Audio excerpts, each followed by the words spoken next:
pledge allegiance to the flag of the United States of America and to the republic for which it stands, one nation under God, indivisible, with liberty and justice for all.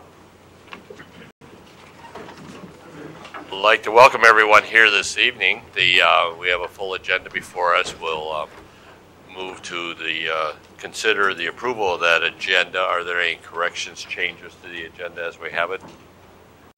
If not, we'll operate under that agenda. We'll move to agenda item number 3, which would be to consider the approval of the minutes of the regular council meeting and the council work session. Both were held on September 11th. So the council does have the minutes of both of those meetings. Are there any corrections to note at this time? I move approval with the additions that Council Member Barakoller had requested be added. Second. Motion by Craig, seconded by Steve. Discussion? If not, we'll move to a vote.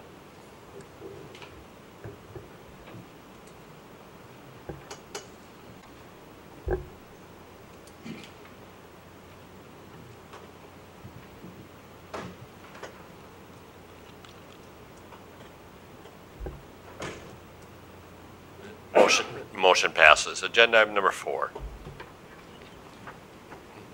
Agenda item number 4 is a public hearing. We have 3 public hearings this evening, so I'll make some general comments about all the public hearings. The first public hearing is on the Saratoga Street reconstruction project.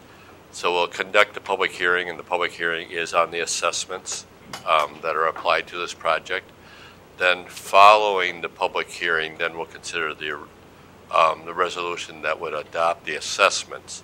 So the process that we will go through, and we always go through on all of our public hearings, this is the time to have public input. We'll have a brief presentation on the project as well as an overview of the process that was used for determining the assessments and the other sources of how the project was funded. Then after that, we'll open up for any public comment. So that would be time that any property owner that is affected by this project in particular to make any public input. To do that, and because we're on public access television, I'll need to have, if you want to make a comment, need to have you come up and use the microphone and then identify yourself as far as, even though we probably know who you are, but for the record, for the clerk, give your name and then also give your property address. And we'll kind of remind people of that as we go through. So we'll hold the public hearings open as long as anyone has comments, and then after that, then we'll close the public hearing. It's important, and our attorney likely will remind us of this too. Once we close the public hearing, well, let me back up.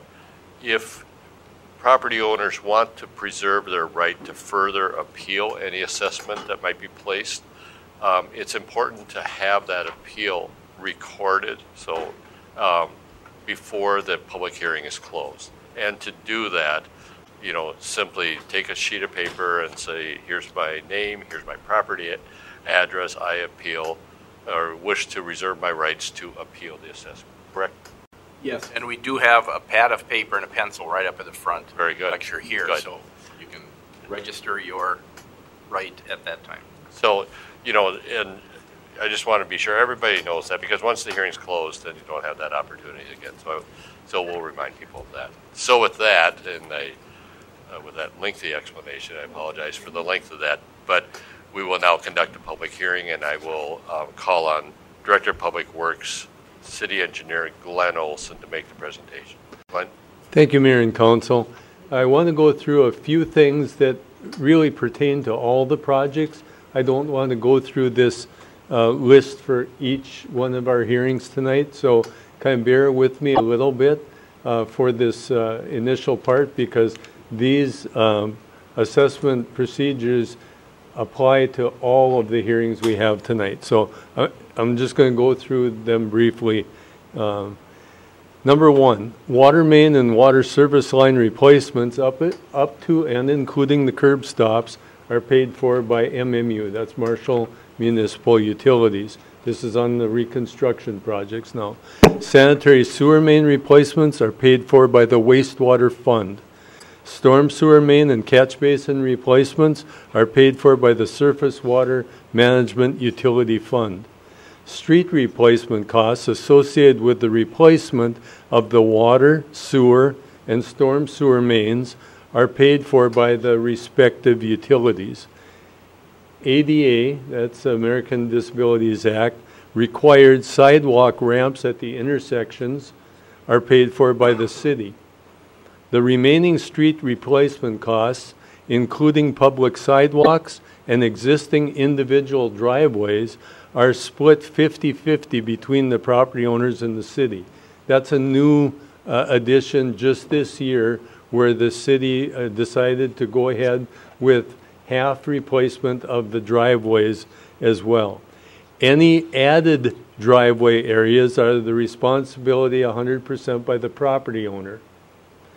The private sanitary sewer connections, including the Y, the Y is the little piece attached to the main, and the service line to the property line are the responsibility of each property owner attached to the sewer main.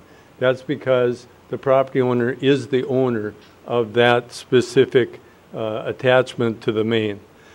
The removal and or replacement of private sidewalks from the curb to the property, we call those walk-ups, are the responsibility of the property owner. That's why we do ask each property owner, if they have one currently, if they want to retain it.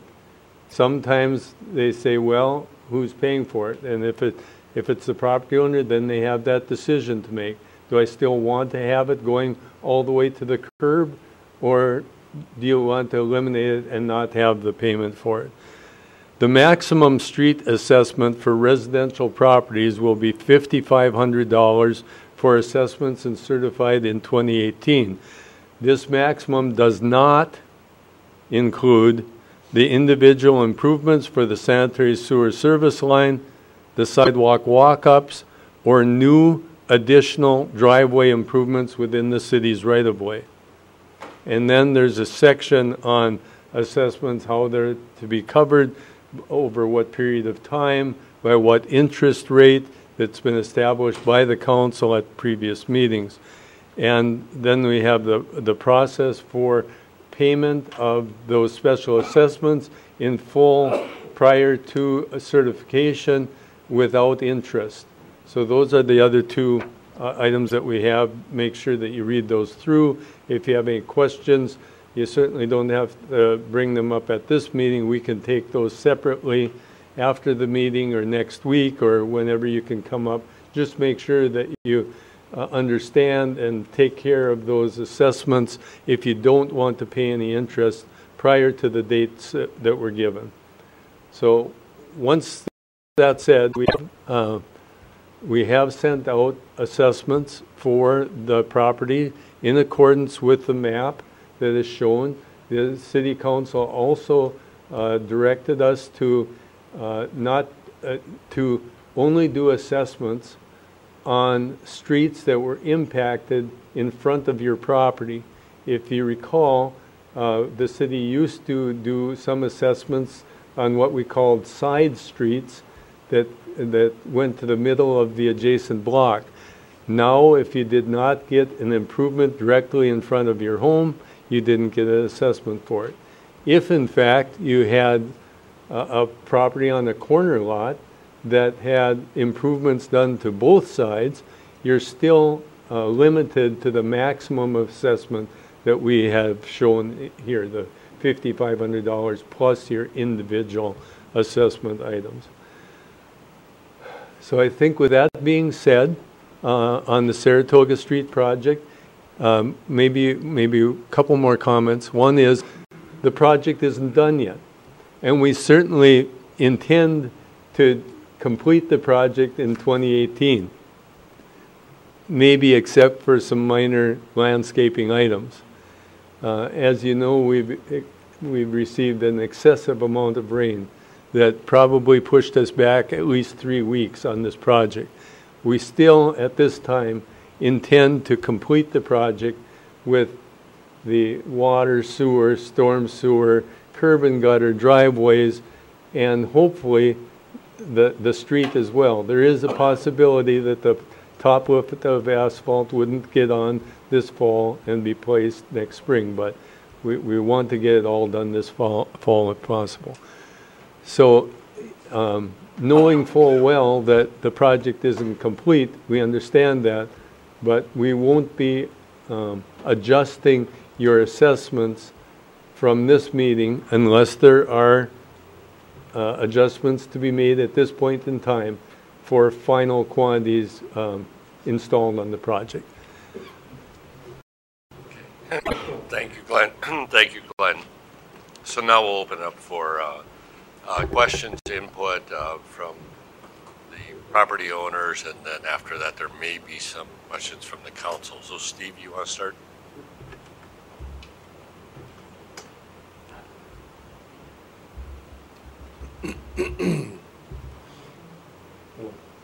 My name is Steve Otto. I have a property across from the fire hall, 300 East Saratoga. My problems with this property started a year ago. I granted city access to the utility easement in the back of my property to the west. In doing that work, I lost 12 foot of my backyard, which isn't so bad with the exception that I have a meter bank in the southwest corner with all the 4 meters, which are now supposedly on my neighbor's property. Well, to get that fixed and moved, it's going to cost between $6,000 and $7,000. If it has to be moved, I agree with that. I've been checking into people to move it. Well, now, this year, I allowed the city to ease the curb, so they took some more of my property. And I just got the assessment in the mail, and it's a shy $20,000. Now, this is a fourplex that's set up for townhouses, meaning that there's a cement block dividing every one of the 4 units. And my question is, what is the assessment value of the 8-plex just to the south of me, which would be 302 East Saratoga? And if that's $5,000 and mine's 20, I mean, this is still one building, but it's listed as 4 different tax properties, but it's still one fourplex. And I'm appalled that I have to pay almost $20,000 for assessments. I don't know, can you tell me what the other assessment on 302 is? It's probably on the list. If you've got either the address or the parcel number. It's 302, I believe, south or east Saratoga. I think, Steve, 302 would be $15,102.66. Okay, and that's an 8-plex. Mine's a 4. So I guess I want to appeal that because I don't think that's fair whatsoever. Any questions? Just be sure to Put it in. fill out Yep. your. Yeah. Then the other thing is they added on my driveway, took 2 spots. And now I know it's been wet, but are they going to level out that big pile that they left for me now? Yes. They reseeded everything already. Well, I assume they will. I'm not familiar with that Okay. file, but yes, we'll Okay. sure check that out for you. All right. Okay. Thank you. Thank you, Steve.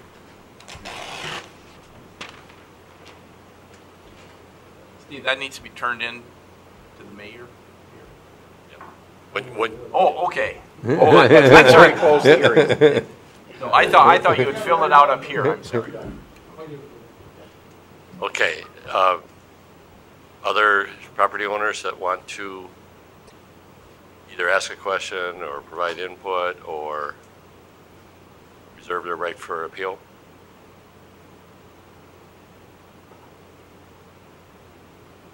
Taking some time here because I want to be sure everybody has a chance. Questions that the council has? Glenn. So multifamily housing is assessed how then? Okay, well, it depends upon the property. This is a real individual property because that piece is split up into 4 units, 4 separate parcels. Okay, and so it could be classified as residential with $5,500 max per part, or commercial because commercial is 4-plex and above. Okay, so we would assess that like for individual residential parcels. And maybe you wanted, the other property that he asked about was the eightplex. How is that different? That would be a commercial property, Commercial would have the full assessment. correct? I guess the next question I would have is, we're looking at possibly changing the industrial commercial assessment policy, and how would it affect this homeowner or parcel owner if we change it then? It wouldn't unless you went retroactive. It would not.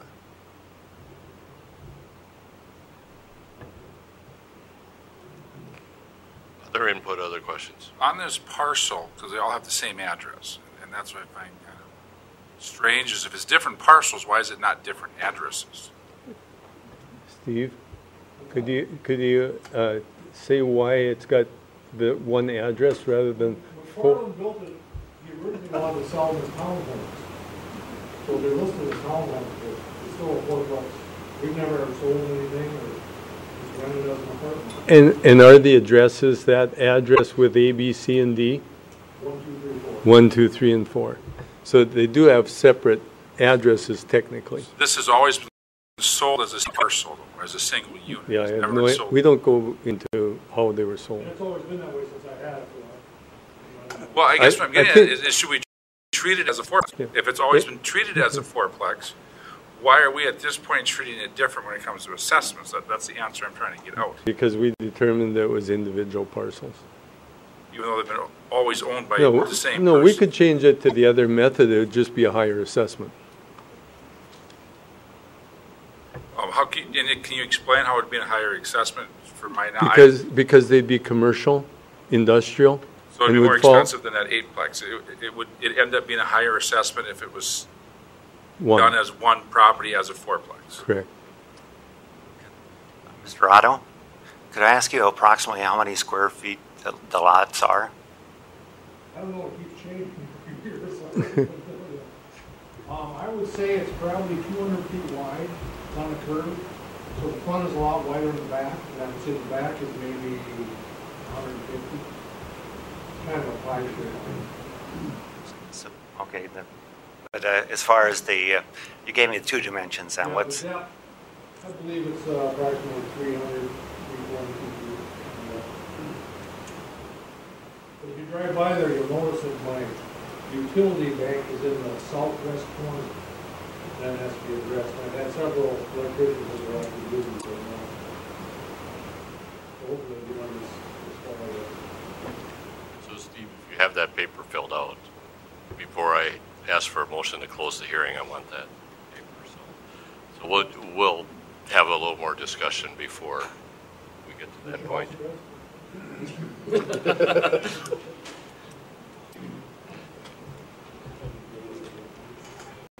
Thank you. Okay, other input from the council or anyone here in the audience? Steve? Mr. Mayor and Council, my question for Glenn, when I was looking at the assessment and the project costs, there's a built-in 16% engineering administrative. Can you explain that? Yes, that's for all of the project work, surveying, inspection. Typically, if you do that privately, it's about 22%. So if we consult it, it would be about 6% higher. May I ask a follow-up question for that, Glenn? That's a forecast, 16% of what those costs will come in. When everything's been done with the project and they come in, let's say at 13%, do the assessment payers get some relief for that 3% overage? No. The same thing as if it was 19%, they don't get charged It doesn't extra. go the other way, okay. Thank you. Any other input as part of the public hearing? If not, I'd entertain a motion to close the public hearing. So move. I'll second. Motion by Craig, seconded by John. Discussion on that motion? If not, we'll move to a vote.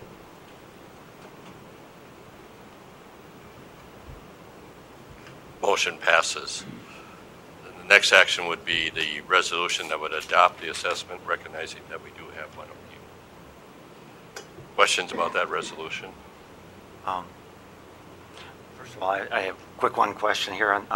I know we have the 20% rule for special assessments, and this one's at 18.8, but when we initially planned it, we had the 20%, so we're That's okay correct. with the 20% rule. That's Yes. correct.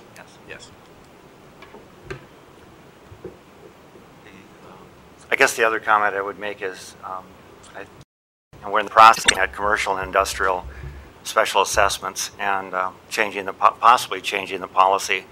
I know some cities have multifamily grouped together with commercial and industrial, and I'm just wondering if that's something that that's not the way. Well, we don't have it now that way, but I wonder if there's an interest on the part of the city council to do that, so that with regard to multifamily dwellings, there might also be a policy change as there might be for industrial and commercial.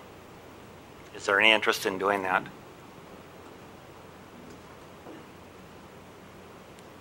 The council at all? I guess I'm always interested in looking at assessments to make it more cost effective overall for our citizens. I mean, obviously it's not something we can do tonight. But yes, I think we should take a look at that to see what we can do to balance these out for our citizens. I agree with you, Glenn, 100%. And I guess I feel the same way. I think that, you know, we struggled with the residential for some time and then came through an actual court case and got a decision and squared that away, and that's what we're working on now for the residential. And we now have to work with the commercial pieces, and I think as we proceed through the evening here, I think it's important that we look at that and we take the time to do it right. I don't think we're going to solve those issues tonight, and so I think we need to give ourselves ample time to really do a decent job of sorting that out. And so I definitely think that we need to leave that stuff on the table for discussion. I guess I'm wondering about that because we do have some multifamily things here, and if we did change the rules, you know, I'm concerned about how it would affect those parcel owners where we're assessing them tonight. And you've indicated we can do something maybe retroactively or something if we need to make adjustments or not. I wouldn't recommend doing retroactive assessments. But there is a process to reassess Correct. some of the individual lots Right. based upon additional information obtained at a later time. You can reconvene and reassess should that. Okay. We considered. talk about that being unique properties within the district. Okay. We've done that in the past. Okay. Thank you. Any questions about the resolution, Steve? I agree that special assessments need to be looked at, and as we've talked about before, is it time to go to getting rid of them and just adding it into your regular taxes and having it so you're always paying for a special assessment, because sooner or later it's going to happen to every single one of us living in this town, and then you don't even worry about it. It's already paid for. Yes, it means higher taxes on the front end, but on the back end you're never going to get smacked with a $5,500 maximum or more if you decide to have other work done. So I think we do need to continue to look at it. And of course, the side to that is anytime we make a change, the people that are caught with a few years or Yep. number of years left on an assessment are going to have that, plus they're going to take the hit on the general fund, you know, the general levy, unless we do something creative to figure that out. So it's a complex issue. We've been working on it for a year and a half. Jim, you've been throwing the strong arm on us? Yeah. So and it is a valid piece. Nobody likes the special assessments. It's probably the most frequent way we populate the council chambers here, and rightly so, and it is a good process, but it's not falling on deaf ears. It's just very complicated, and it's going to take some time, and I think we want to move through it to make sure that what we do is credible. And John? Back when Ways and Means worked on the residential assessments, that was one of the things that we did actually talk about, but one of the obstacles that we ran into is in doing that takes away our ability to use the 429 bonding, and that creates a problem. If we're not assessing, and the actual text is, I believe, estimated at the time of the engineering estimates that 20% or more would be assessed to property owners, then we can use the 429 bonding mechanism. Otherwise, we cannot. So there are some issues that, in addition to not wanting to spread this out or whatever, that we do a phase. Let me bring us back then to the resolution before us tonight on consideration of adopting the assessment roll. I would entertain a motion. I so move. Motion by Craig, seconded by David. Discussion? If not, we'll move to a vote.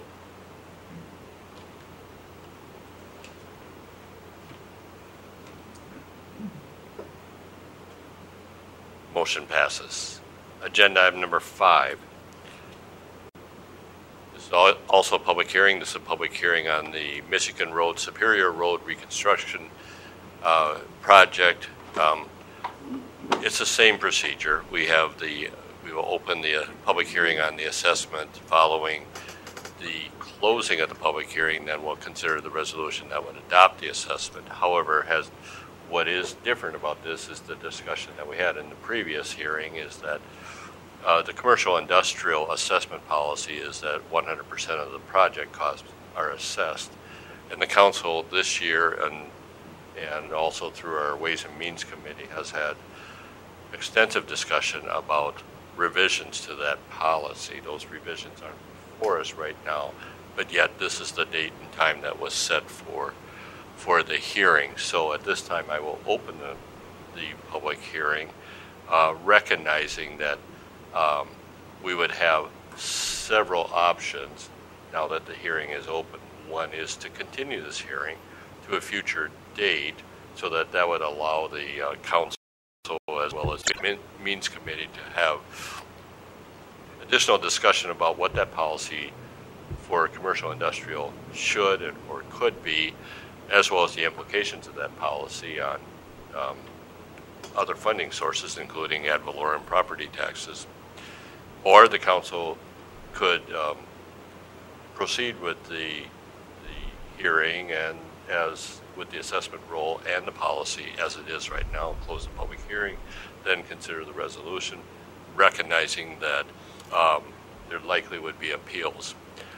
So those would be kind of the two options that the council would have. For the record, I also want to say that we do have 2 written appeals that are before us. One is the from BH Electronics, 604 Michigan Road, parcel 27-383020-0, and the other is from Mustang Truck and Trailer. I don't have the parcel number, but we know it's on our roll. But Mustang Truck and Trailer has submitted a written objection, which preserves your right for future appeal, as well as BH Electronics. So I want to note that for the record. So with that, could I ask a question then? yes. If we do continue this at a future date and have a motion to that effect, should we put a date on that? Do we need to put a date or just have it open? A continued hearing does need to be date specific. And I guess what I'm wondering then is how long would the Ways and Means Committee need before they could have it ready for us to continue the meeting? While the Ways and Means Committee chair considers that question, I'm also going to ask Carla Drown, the finance director, what is the last date for certification of the assessments?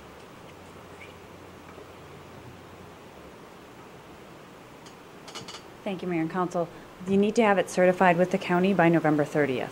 However, we need 30 days prior to that for the adoption of the assessment roll to allow citizens the 30 days to pay it prior to certification for without interest.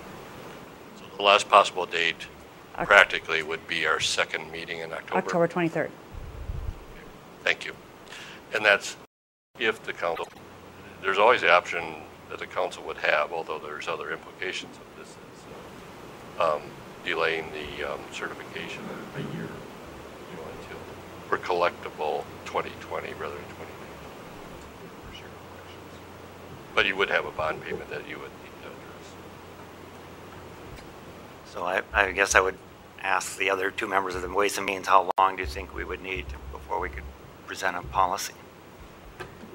I'll just comment that we're trying to get our next meeting scheduled and going, and I think we succeeded in getting a date. So we're working very aggressively, and I think city administrator made the comment at the last meeting that this is, we're a government entity. This is working at warp speed, so trying to get it as fast as we can. I know the meeting's scheduled, I believe, for October 3rd, and does the city staff feel like that's enough time for them to put forward the information we need to analyze and come up with a policy? One of the requests from the Ways and Means Committee following our first meeting was that staff kind of test the policy with past projects. One of the initial pieces of information we got from both finance and engineering is that there's not a lot of projects to look back on and test that policy. So we do have some initial information, but this particular type assessment doesn't happen that often. And Glenn can speak to that a little bit further, but so we do have initial information, but it's somewhat limited just based on the type of project that this is. What could happen is that we could, if the Ways and Means Committee does come up with a policy and present it to the council, by the 9th we could act on it that date, but we could still continue the public hearing on the 23rd and be safe, and then we'd have the policy for sure in effect by the time that the meeting is continued. Yeah, you're correct. This hearing could be continued to October 9th, and then the council at that point, could, if necessary, could continue it.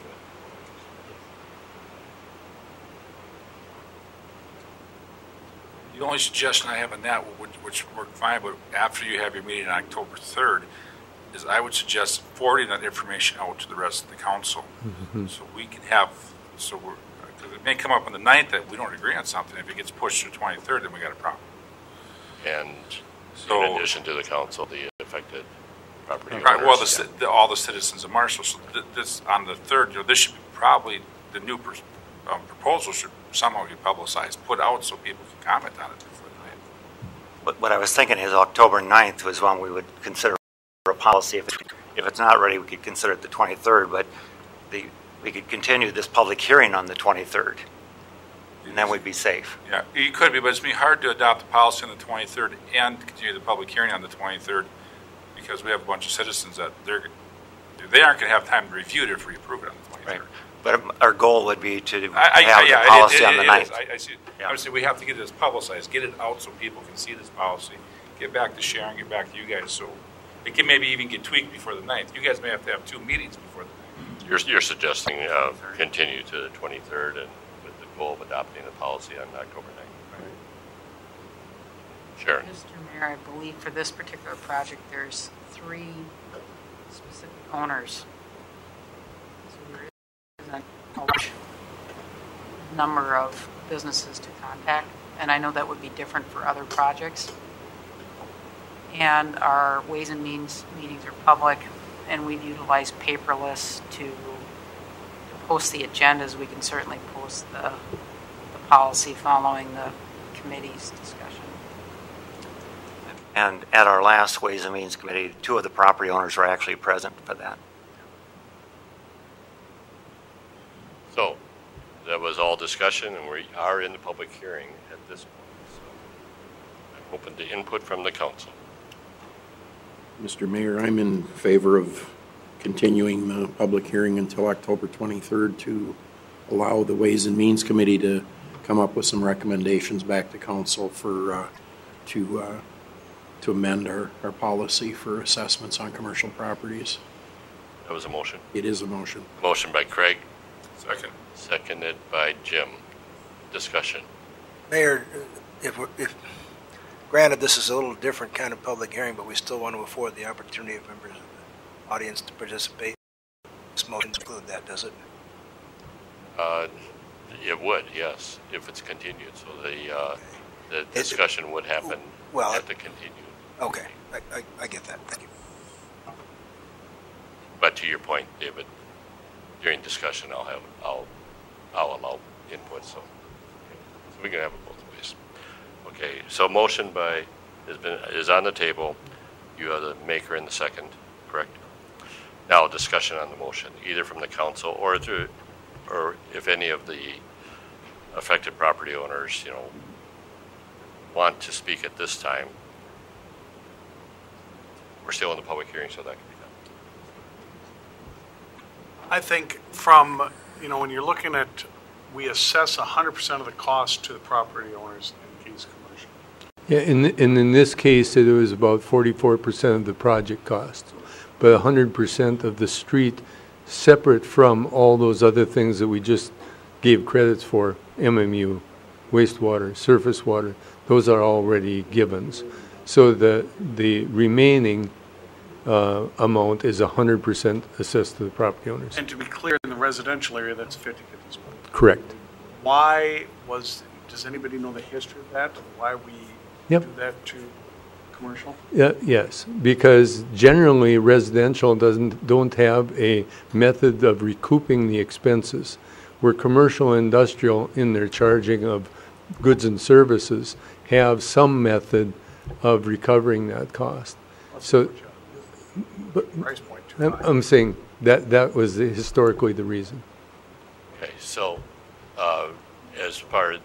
we're in discussion on the motion, but is there any, Brian or sir, do you have input you want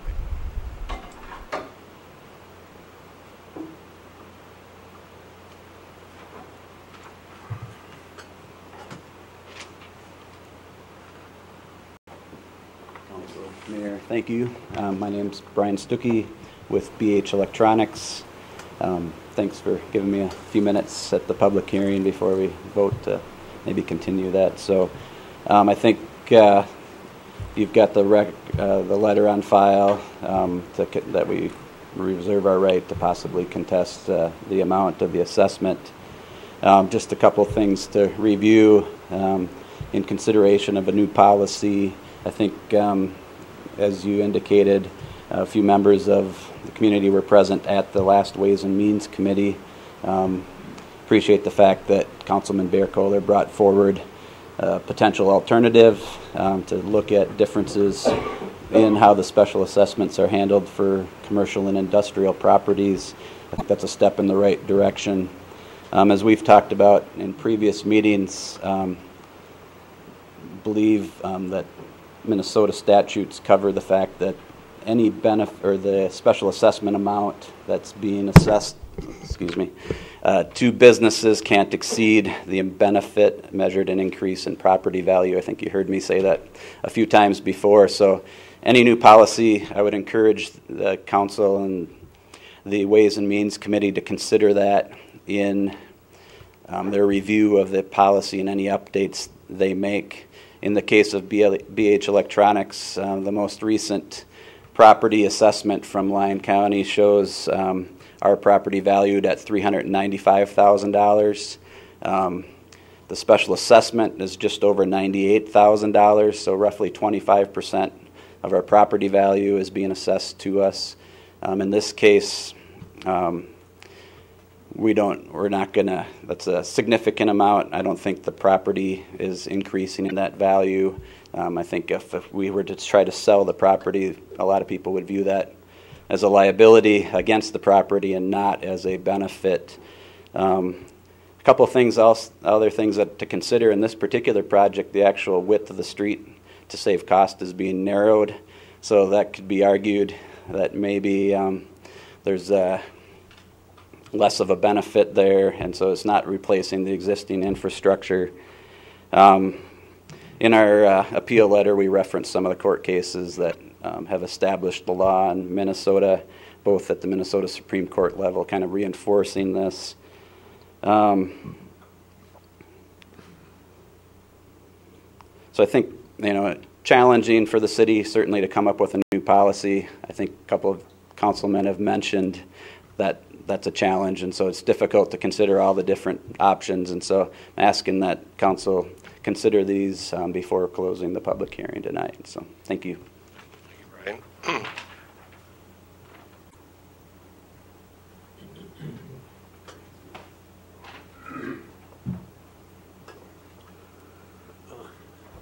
My name is Lynn Cheddar, and we operate Mustang Truck and Trailer. We've been in town a couple of years. We've been leasing a building, And we just closed on this one less than a month ago. So I'm not quite as prepared as he has been, and I'm learning about the process as we go here. But we filed our objections, and I understand that when you go through this, you're supposed to, I don't want to say it that way, but provide and have had some studies done on the cost benefit, some of those things, and then also an assessment evidently can be considered based on the increase in your property value. So as we sit here, we don't feel that's taking place. We're going to be a part with the Ways and Means Committee about, getting an equitable process in some manner. And so I'll be interested in meeting with the committee and just discussing openly, the different options or, whatever, so we all know how we feel and how we're proceeding. And my question is, how does that take place? 2 meetings before the next council meeting doesn't seem like a long time to consider this. And, how much can come from the Ways and Means Committee. And as we talk back and forth, having an open discussion, in my mind, is important. And an open discussion isn't really negotiations, but we have to communicate in some manner. And I don't know if that can include the attorney in this situation. Maybe we don't understand, all of the statutes or whatever, but I'm interested and I want to participate in those meetings, but I don't have a lot of background in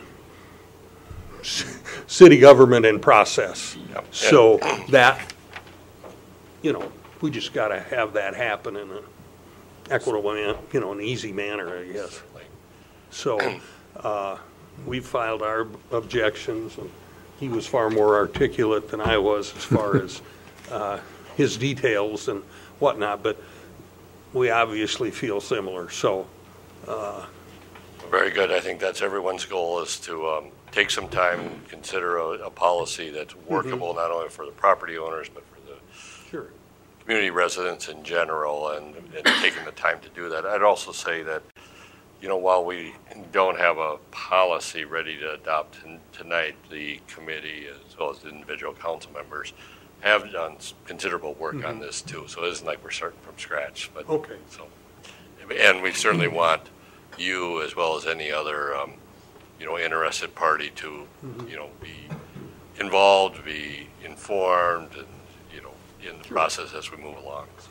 Okay. Great. Thanks. What is your address? His address. 901 Michigan Road. Thank you. Okay. Other discussion on the motion?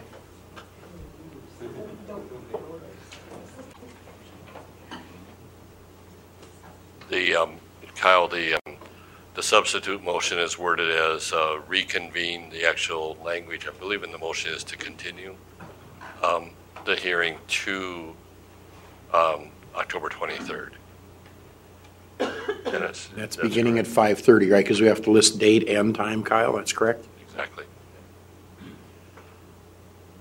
Okay, with that clarification, any other discussion on the motion? If not, we'll move to a vote.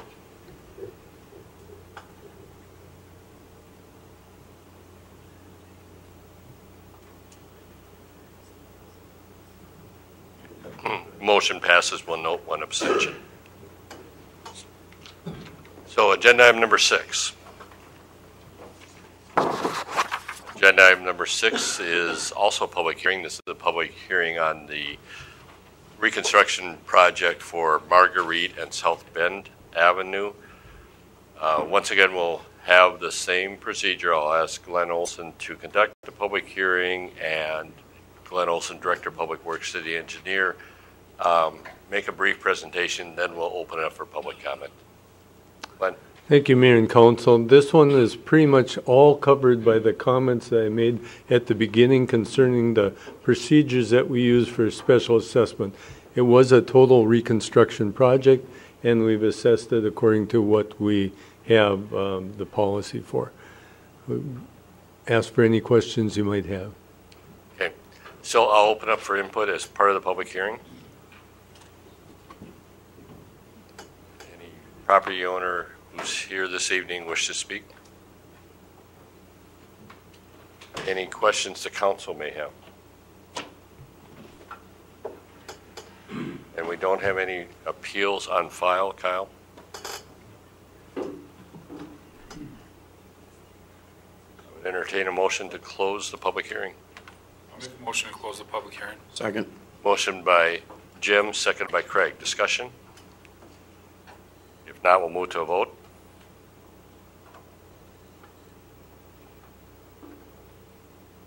Motion passes. And then the second action would be the resolution adopting the assessment. Questions about the resolution? I'll make a motion to adopt the resolution. Motion by John, seconded by David. Discussion? If not, we'll move to a vote.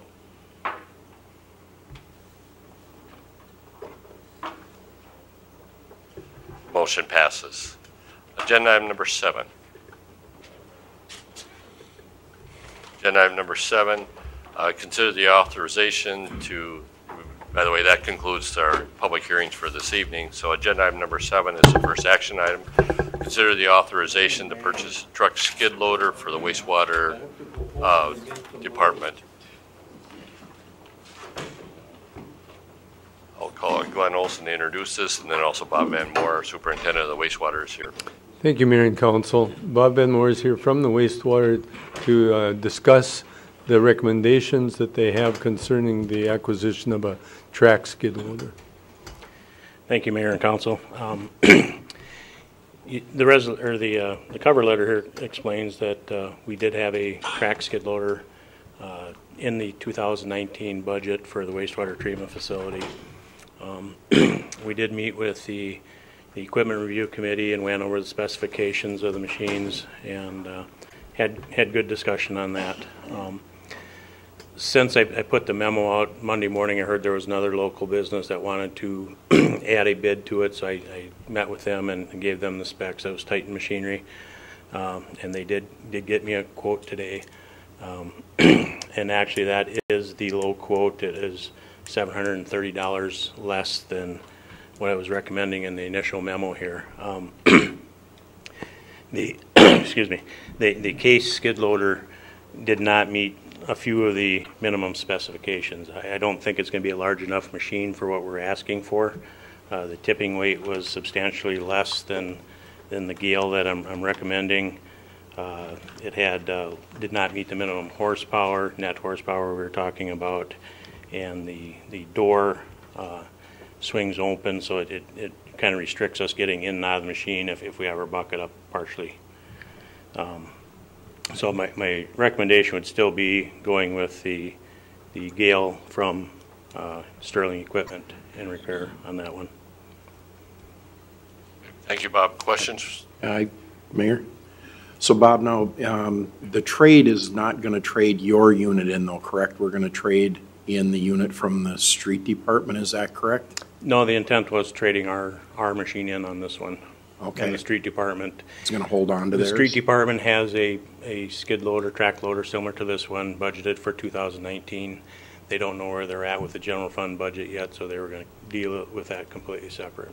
Their trade-in would be available if the final budget allows for a street department skid loader next year. With Craig's, I know when we had the discussion with the Equipment Review Committee, you had made the statement that there, and I understand why you need a track skid loader up the field. But you said there was nothing wrong with yours, and the street department said they were having trouble with theirs. So wouldn't it make sense to transfer the street departments, or trade the street departments in and transfer yours to the street departments so we can get more use out of it? Because both of them have about 2,500 hours on it, if I remember correctly. And that is half the life of a skid loader, if even that much. And I get why wastewater wants to track one. Again, they're going to run it to the field. Fields are muddy. The wheeled skid loaders they're going to get stuck. You're going to bury them. Where the track one will go through it. So I see the use of yours, but I don't think we should get rid of a good piece of equipment so another department can buy a new one when they have one that's not as well. And that was at that meeting, and you said, we asked you what's wrong with yours. You said, frankly, nothing. No, and I guess that's your discretion. I didn't come out of that meeting with that thought, I guess, but the only issue I'd have with that is that the trade-in value with the quotes that we have here would probably be less trading their machine in versus ours, and that I don't know. And that's possible too, but I see no sense in getting rid of a good piece of equipment to keep an old one. We got to be budget conscious for the taxpayers here, and the street department can get the use out of that one. Again, 2,500 hours on a skid loader is you should get 5,000, 6,000, 7,000 hours out of these. Yep. And there again, ours is the exact same model, vintage, as the street departments. I don't know how far out ours is before we start seeing issues. And there again, that's a decision that you guys have to make. It's a goal or a crystal ball, but I mean, I think we need to really look seriously into that. I think, out of respect to Sterling, we need to have them look at the other piece of equipment and give us a legitimate offer. I'm prepared to approve you and pick this up, but I'd really like to see us look hard at making sure that, even if it's 6 months and they decide, hey, look, they can defend the case that we need to replace that one too, at least we're passing down what we're holding on to, something that it hasn't been as pounded. Their description of what happens to that skid loader, I mean, that's understandable. I don't disagree that probably needs to pass out, but if we've still got a decent one, let's hold on to the one that's better and let the lesser one go. Glenn, you had a comment? Yeah, I have a question. Do we need to act on this tonight? So could we act on it at the next meeting? Would that be enough time? And then we could get additional information regarding the trade-in? Timing's kind of critical for us because, once the corn comes off, or actually once it dries up, we got bean fields that we can go on with our sludge applications already. So timing is the essence on this. We're looking at within 2 weeks potentially of trying to do this. So, Bob, how loose would it be for us to approve them going? Because I know they're doing an interdepartmental loan from the wastewater department to purchase this, and then have them go back and just represent the trade option to Sterling as a successful bidder, and just see where we're at with it and bring that back at the next meeting to final out. The trade value, but authorize the purchase. Is that legitimate? It is. And Sterling has offered the same initial price without a trade-in if that was the case. So that would be $61,780 with no trade. Mm-hmm. So I wouldn't think he would have an issue. There again, it's going to be a matter of the trade value if we decide to accept. And I would make that a motion that we go ahead and approve the straight out purchase and then negotiate the trade, looking at the two options of either the street department or the wastewater department skid. Motion by Craig. Is there a second? Seconded by David. Discussion? Now, you said to negotiate the street department skid or the wastewater skid. I would say just negotiate the street department skid. Right. Well, you have the known price on the one, so if there was right. So we actually need to negotiate that difference. Right. Yep. Did Craig actually come down and take a look at the skid loader, or did he just do it off the hours? No, he came and looked at it. Yep. We invited them all out to look and give us a trade price. The other question, this is probably for the equipment committee or Bob, either one. What's the cost of retrofitting or putting skids on the wheels? I know you can tracks. Tracks, yeah. The current machine is a smaller machine. We're looking into moving into a bigger machine. We're definitely undersized with what we use it for. We use it for a forklift. We use it for all types of different things. So we want to make sure we have the right equipment that's going to last us. Okay, thank you. Mm-hmm. Steve, for what they're using it for in the fields, it's tough because they're in mud. Right. Retrofitting one running around the streets would be a different discussion, but they could end up in a mud hole that this thing also is buried in 6 feet of mud. Well, not 6 feet, It is another question going to 4 feet of mud, though. Not this fall. No, it is. Other discussion on the motion? Not, we'll move to a vote. Voice vote? Okay, before we go to a voice vote, you have a comment you want to make? Yeah, I was wondering if I could, before you guys vote, make a comment. Sure, but you have to come up to the microphone.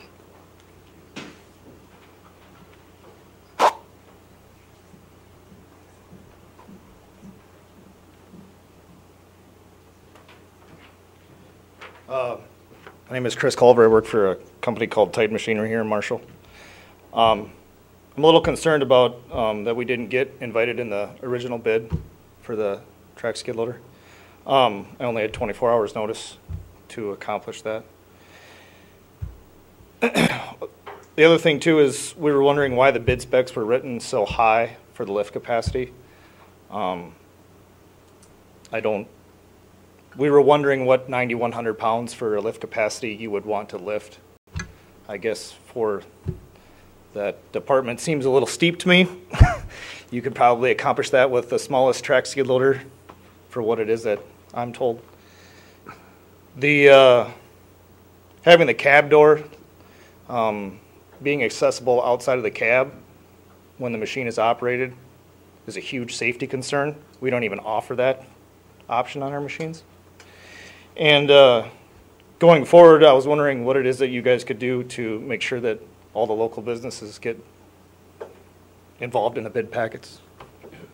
So, just 4 concerns that we have. Okay, thank you. And I'll turn it to either Bob or comments from the Equipment Review Committee.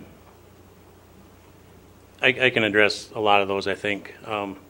Initially, the size of the machine, we looked to see what was available out there. Like I said, we don't want to get undersized machine right away, so we were trying to compare with the specs that everybody was comparable with the larger machine that we wanted.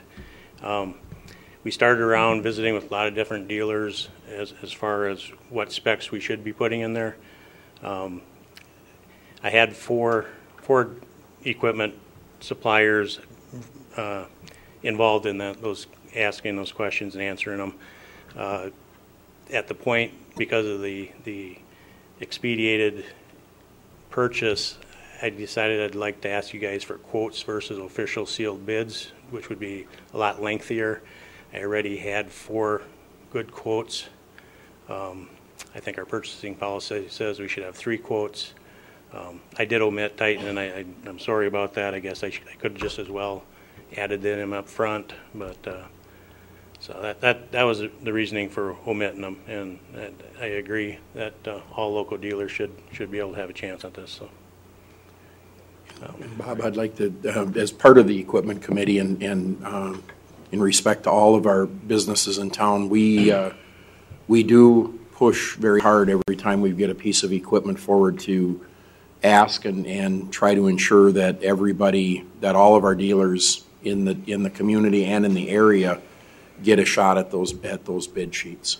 You know, it is our goal to make sure that when we write bids, we don't write anybody out, but we want to write the bids large, to the spec that we need, but not, some places get cute and they like to write certain bid specs in order to cherry pick the piece that they want, and I'm not in favor of that. I want to write the bids, and I think our staff has worked very hard to do that, to write the bids, to be inclusive, but to still get the piece of equipment that we're looking for, and and then hopefully when we make our purchase, our decisions and spec out and put in a request for equipment purchases, that we have enough time that we can be all inclusive. We don't usually like to do quotes. We do like to do bids, but there again, we're kind of up against the wall on our biosolids, and we don't want to sit with full tanks. So Bob was pretty clear about that too in the Equipment Committee met. He was pretty honest about the urgency. So I also, as part of the Equipment Committee, I apologize. Our intent is not to withhold these opportunities from any of our businesses. We want to be inclusive with everybody that we possibly can. And Sharon, you have a comment? The equipment you used this spring or last fall, you can't use that this fall. This is an addition to that. Last year we used our wheeled skid loader out in the field, and we got stuck several times. Different piece of equipment. Yeah. One other follow-up. Kibble and Sterling are relatively close. If you came in with a different trade-in, would the initial base price change possibly for Kibble? That may be a factor. I haven't compared straight out prices versus, this was all dependent on trading our machine in. Or so. Titan, I should say. Too. Yep.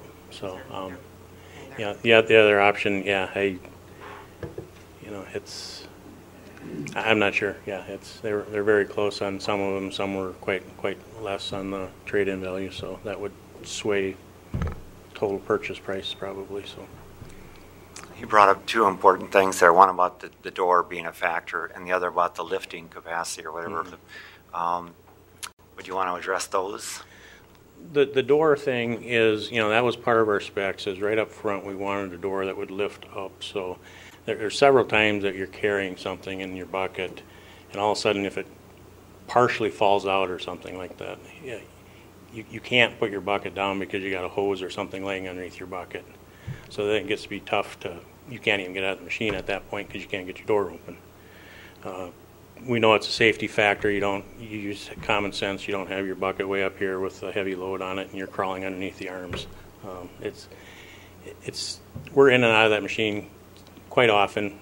If you got a full load on in your bucket and you got to stop and get out, if you lower that bucket, you're going to be spilling stuff. And also, that was one of our factors we wanted right up front is the overhead door. And once we got into checking all the specs from the other manufacturers, there's 4 that have the swing open doors and there's 2 that have the lift doors. So it's kind of a wash. Talking with one of the local dealers, he says they went away from the lift over door, and he says, I don't know why. He says just about every one of my customers says they won't buy ours again because it has the swing open door instead of the lift door. So there's pros and cons to both of those. With regard to these bids, and of the 4 that we received here, are you saying some have one kind of door and some have a swing open door? Or? 4 of them have swing open doors and 2 have the lift doors, like we requested. What about the question he had on the lift? The lifting capacity, we use this for a lot of different things, not just lifting. We use it for a forklift, which we don't want to get undersized. With our hose reel, hose mover, it's a very large, heavy piece of equipment you're picking up before you even start pushing the hose. So we're very concerned on sizing of that. So. When we thought lift capacity, we wanted the same size, the larger skid loader, so we would accomplish all the things that we wanted to do. So. Was there a difference in horsepower too, or not on this one? Once you get into that size machine, a lot of them are very close on horsepower. It turns out that the case was undersized for net horsepower or what we spec'd, but we were looking in that 90 plus horsepower range, which kind of goes along with the weight of the machine, the size of the machine. So, any other questions or discussion on the motion? Jim? Well, we have a motion for a couple things. On the safety thing, Glenn, with the swing outdoors, like my skid loader, the guy did probably end up taking the door off in my shop. So that is not a point. But as we look at this bidding, because I would like to see this redone where we actually trade in the street department skid loader. I think this should be rebid. I know it would delay you for 2 weeks, but if it delays 2 weeks, we can still have that machine here in 15 days. Or the Wednesday after our next city council meeting. Because they all have them on hand, correct? A lot of them do, or short delivery. I think to be fair to the 5 bidders, we have them come take a look at the street department and get rid of the worst piece of equipment and have this rebid and come back in 2 weeks. And then we have our answers. We have everybody has bid with the specs, and we have a clean slate there. I understand where you're coming from, and in face value it has equity, but you know what it's like after you do bids and then you open up the bids and everybody gets a peek at the bids. And we let Titan bid it after they had a peek at the bid, so I think it's just I don't know, did Titan have a peek at the bids? It was on the internet, so I'm assuming they looked at it. I would if I was bidding it. Other discussion on the motion? Dennis, city attorney, any problems with it, doing it that way, do you think, or not? Reopening it? Well, if that's what you desire to do, you can do that. But I mean, you got a motion on the floor right now, not to do that. We'd have to fail the motion, so. Other discussion on the motion. The motion is to accept the bid, Sterling Equipment, at the $61,780 with the less the trade, either the known trade or a negotiated trade for the street department skid loader, substituted for the wastewater trade. Mr. Mayor, to further complicate this, if we didn't think we were getting a fair shake on the trade, could we just put the street department loader on bid, on auction then? Yeah, that would be a separate action, but that's not. Right. But I mean, I'm just saying that, if we felt like we were tying our hand, behind our back, I think there's other options available too. I don't like doing, this business feels a little bit loose, but by the same token, I understand the need for this, the strong need to change out what the the wastewater department has right now is the activity that they need to be undergoing as soon as they can get out in the field. And with weather, they're losing that time. We could live with a wheeled track, with a wheeled skid steer, a tired one again until next year once we get through the biosolids application period, right, Bob? Yes, yep. So I mean, it is a time critical thing, and I know that it makes sense politically to push this forward, but it's not practical for the need for the street department. We've painted this, we're into this corner now. Well, and I think we're only asking them to live for it for a week, not a year. To rebid the process, we're asking Bob to live with it for a week. Because like I said, we asked them, they all have them on hand. So we're asking for them to live with the wheeled one for a week to make sure. But when's our next meeting to take action on it? It's what's that? 2 weeks. Weeks. Other discussion on the motion? If not, everybody understands the motion? Yep. I'll call for a vote on the motion. As a voice vote, Kyle? All those in favor of the motion signify by saying aye. Aye. Aye. Those opposed? Aye. So division of the House, all those in favor of the motion, raise your right hand. Those opposed? That motion does fail. I entertain an alternate motion. I entertain an alternate motion that we rebid this in 2 weeks with the specs and trading in the street department skid steer. Motion by Jim, is there a second? Seconded by Steve. Discussion? Could you say that motion again? We rebid the process, the same bidding specs, except we're trading in the street department skid steer. And not by bids, except quotes. Quotes, correct, by quotes. That's fine. The reason I ask you to say it again is technically then they would not meet the specs that we have.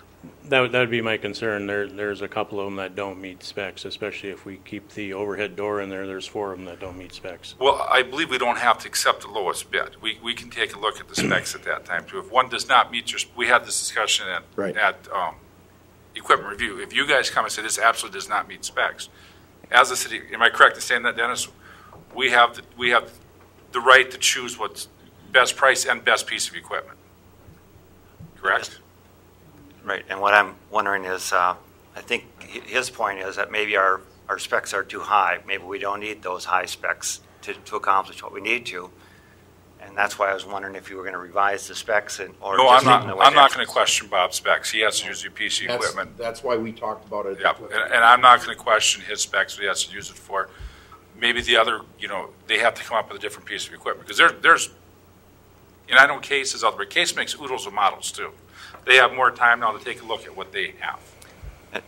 And therefore, we can assume then, as far as the low bid, it has to meet all the specs then. And correct. Yes, so I think that's important. We won't consider any bid that doesn't meet all the specs. Yep. Other discussion on the motion? Kyle, we need a voice vote on this.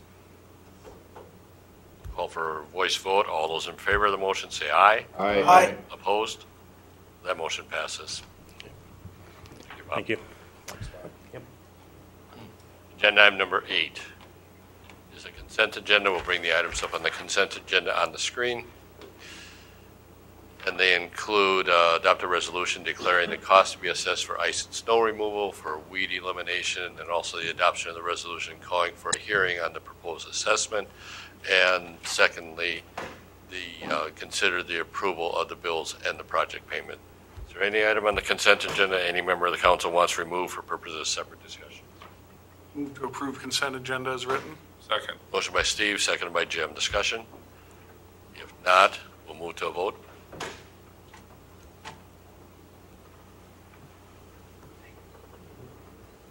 Motion passes. Agenda item number 9. Excuse me. Agenda item number 11. Consider the vacation of the easement in Broadmoor Valley First Edition. First action would be to remove from the table. I'd entertain that motion. So moved. Second. Motion by Steve, seconded by John. Discussion? If not, we'll move to a vote.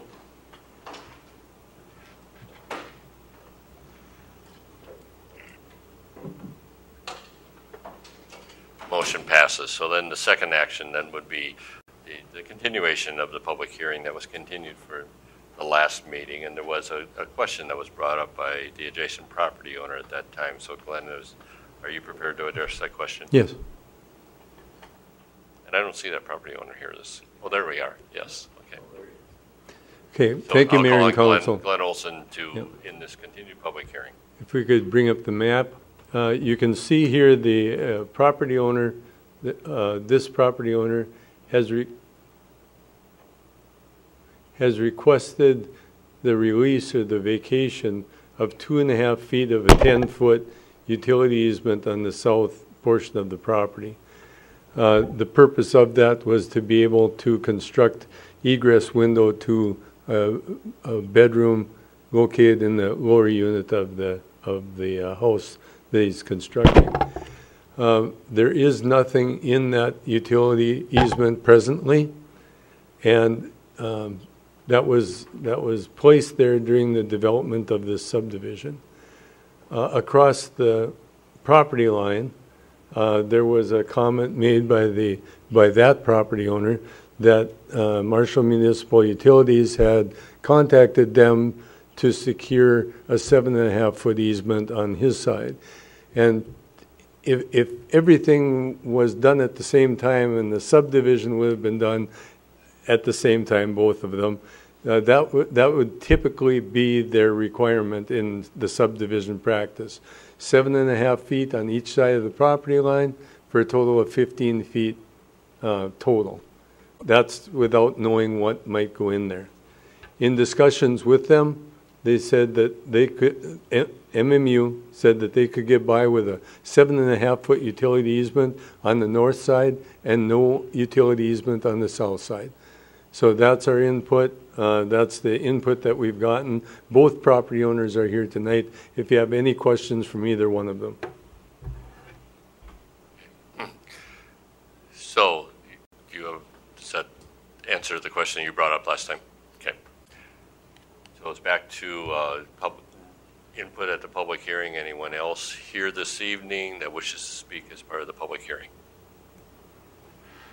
Questions from the council? So the utilities in the future have no reason to put an easement. They have no intention to put an easement along. On the south side, they still would retain the 7.5-foot easement on the north side. Excuse me? They are not going to add to it. They're happy No. with the 7.5 feet. Correct. That's at this time. David? If I'm following our wording here, our action is to vacate the utility easement, which is to say, The north 2.5 feet of the existing 10 feet. So you would retain 7.5 feet. all of that north of the property line. All of that north of the And property line. the proposed action south of it, they've just withdrawn, and we're not, That's don't need correct. to act on it. Okay, thank you. Thank you, Glenn, for that clarification. Yep. Discussion, any other input as part of the public hearing? I have a motion when time is right. Is there a motion to close the public hearing? So moved. Motion by David, is there a second? Second. Seconded by Craig. Discussion? If not, we'll move to a vote. I have a quick question. Is it 2 feet or 2.5 feet? 'Cause 2.5. I don't see- It says 2 feet in the, Should be 2.5 2.5 feet. feet, okay. Just wanted to clarify that. If there's no other discussion, we'll move to a vote.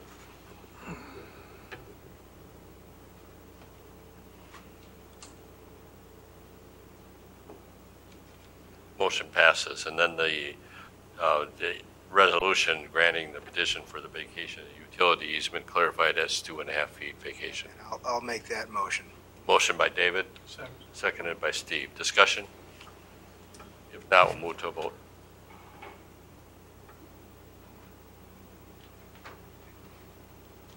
Motion passes.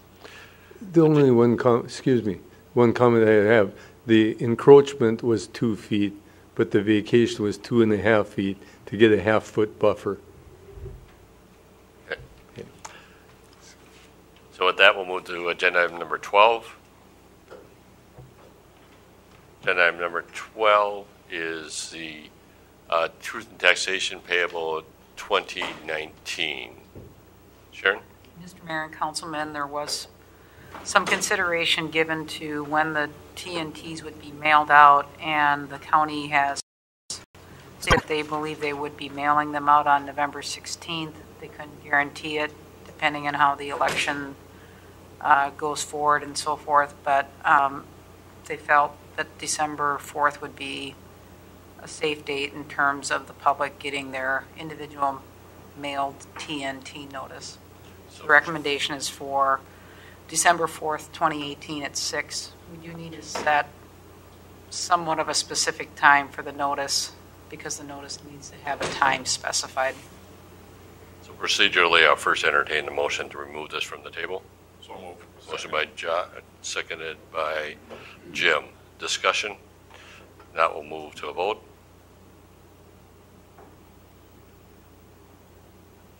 Motion passes, and then you have the recommendation to set the truth and taxation hearing for December 4th, 2018 at 6 o'clock p.m.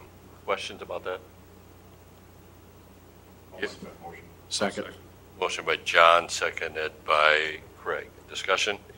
How was 6 o'clock settled upon as opposed to 5:30, a time that we The typically? statute states that you must meet 6 p.m. or later. Okay, thank you. Other discussion on the motion? If not, we'll move to a vote.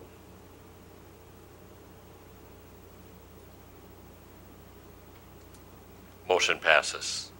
Agenda item number 13. Agenda item number 13 is the introduction of the new Tallgrass Liquor Store manager, Eric Luther. I will turn to Sharon Hanson, our city administrator, to introduce Eric. Mayor and Councilman, my privilege to introduce Eric Luther, our new liquor store manager. I know him and his staff have been waiting patiently, but they've also put in many hours over the last couple months handling the store operations and so forth, so very much appreciative. But I was requesting that Eric just introduce himself personally, and then he can also introduce his staff.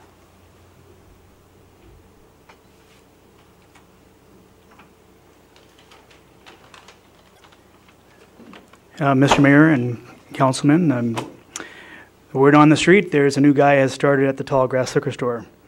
Tonight, I'm confirming that. This is true, not fake news. I've had a great first week. A lot that I've learned so far. I'm going to get there and learn the rest. We have a first-class operation like the Tallgrass Liquor Store. That means we need great people to run it. Tonight, we have a couple of those people here that have had kind of a rough couple of months, but they have continued to move the business forward with outstanding customer service and getting things accomplished. So I'd like to bring those guys up, introduce themselves.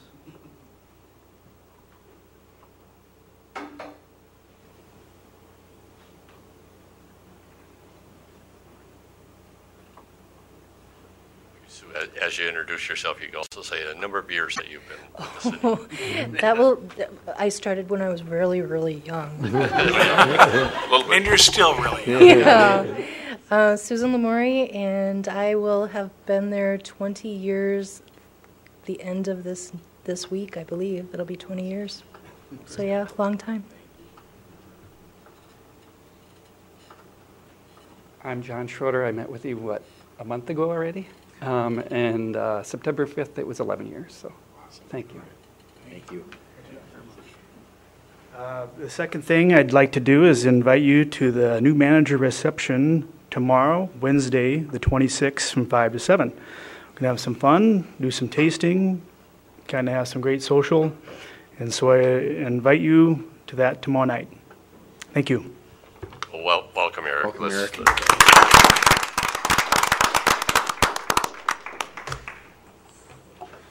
With that, we'll move then to agenda item number 14. Agenda item number 14 is the recognition of a donation from RNG Construction for the Marshall Fire Department. With us tonight is Quentin Brunsfold, Fire Chief. Thank you, Mayor and Council. I like to keep the good news rolling. In 2017, or the end of 2017, beginning of 2018, my predecessor, Chief Mark Claith, applied for an Otto Bremer Foundation grant. And that grant was given February 22nd, 2018. And that grant reads, the grant of $20,000 in 2018 contains the condition of a 1-to-1 match. That means that within 12 months of the date of this letter, the grantee must raise $1 for every dollar requested of the Otto Bremer Trust. The dollars raised for the match must be new dollars. This means that the matching funds must either be pledged to the grantee or received by the grantee after the date of this letter. So with that, some discussion was had and a donor has come forward. And I would like to publicly recognize RNG Construction for their donation of $15,000 towards this, payable in conjunction with this dollar-for-dollar grant. We do have a little bit more fundraising to do. We're almost there to receive that to purchase this equipment, and that equipment is for the purpose of to assist the fire department with the purchase of equipment used to extricate people from automobiles after accidents. A great number of equipment that is needed for this, and how technology evolves. Part of the idea is to have battery-operated tools. Right now our tools are connected via the truck with hydraulic tools, hydraulic hoses. They can kind of get twisted up and kind of can be cumbersome. Having this battery-operated set, among other things with this, makes it easier to get into confined spaces and other needs to extricate people as needed. So once again, I'd like to publicly thank RNG Construction for their donation of $15,000 on behalf of the City of Marshall and the Marshall Fire Department. Thank you.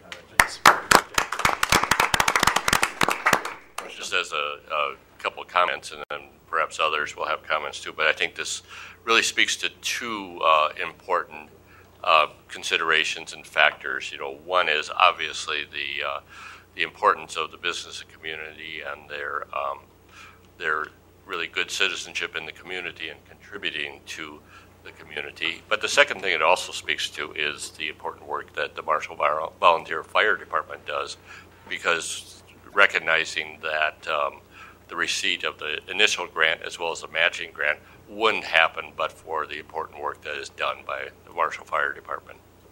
John, you also had a comment? Just a question. Does that mean we still have, we left $5,000 on the table that we still have some time to match? Or? Well, it's mostly all there. We have, we just participated in a fundraiser with the Rotary this last weekend at the Billiards and Bullseyes, if I'm saying this correctly, the tournament, where a portion of those proceeds or those sales from the liquor that was sold there goes back to the fire department to be used with this. We had a fundraiser at Sounds of Summer where we sold burgers and raised some money there too. So for the most part, I think it's all sold. So there'll be it'll be a $0 contribution from the city for this, the purchase of this equipment when it comes time to go for it. So. Excellent. Thank you. Great. Mr. Mayor, thank you. And I'd just like to echo on what the mayor said. I think it shows the quality of the community and the businesses and the support. And like the mayor said, that comes from the quality and the support that the fire department gives the community. And my hat's off to you, Quentin, and everyone there, and of course to former Chief Claith and all the work that he did. But it just goes to the quality of people we have in the fire department, and thank you, and thank your firefighters. Will do. Thank you. And Jim, you have a comment. I know we hear a lot of times from Quentin how great this equipment is. I have an employee who is on the fire department, and he's been telling me about this for 2 months. So I think this is a good piece of equipment, and it, hearing from the firemen themselves, I think is good to hear. And I know they're excited to get it, or he's excited to get it anyway. The guys are very proud of all their equipment. We maintain all the equipment on a weekly basis to make sure, in case it's ever needed, that we can use it for any of you or anybody else for the public that needs it. And that's all we can do for the citizens themselves. That's what they entrust in us in being part of the fire department. So we are excited for that, and to take this equipment in and to learn how to use it and operate it properly. And the second part of that, there's actually other equipment with this as a part of this big giant package, and a lot of it is stabilization. If in the event there's a vehicle on its side or on its top or hung from a tree or in a building or something, how do we safely operate our equipment underneath that or next to it without stabilizing it properly at first?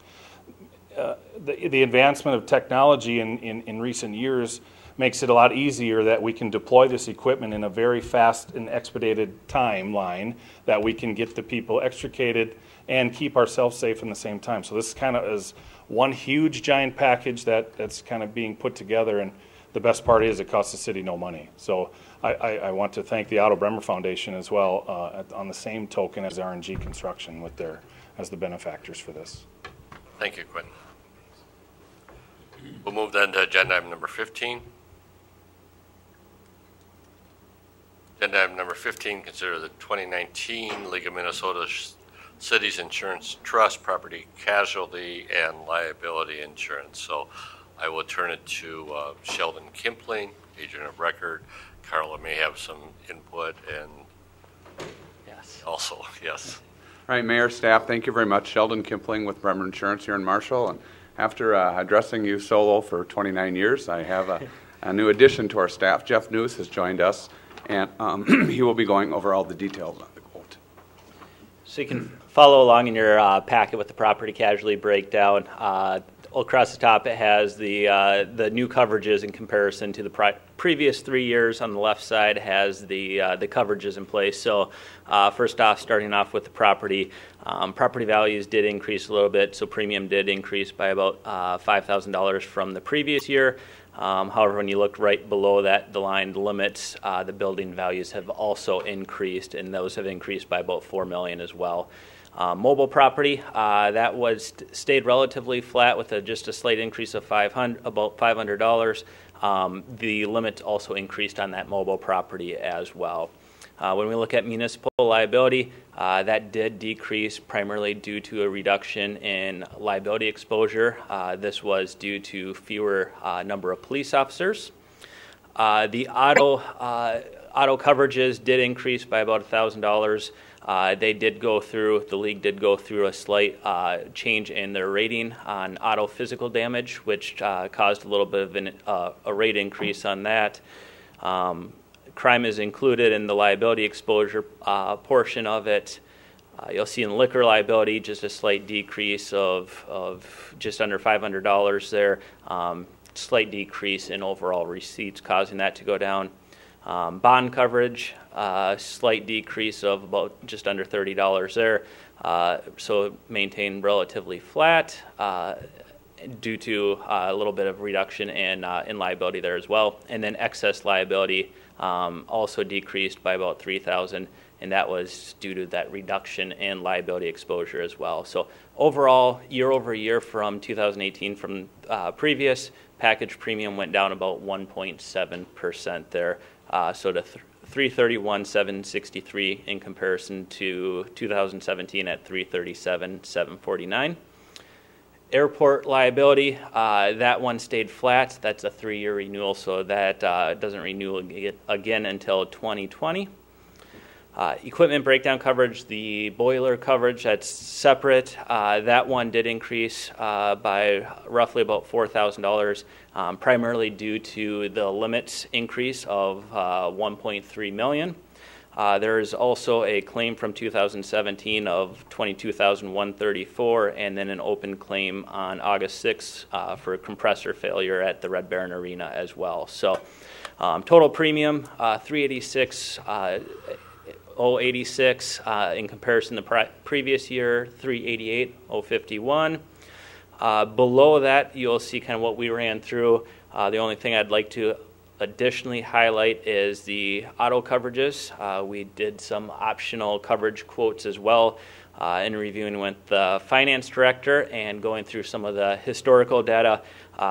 We would recommend reducing the deductible on the autos only. Currently, it's a $25,000 deductible with a $50,000 aggregate and $2,500 maintenance deductible. Recommend lowering that, just like I said, based off the historical data. Last time the aggregate was met was 2010. In addition, when we look at the average auto claims, the cost of the claims are increasing.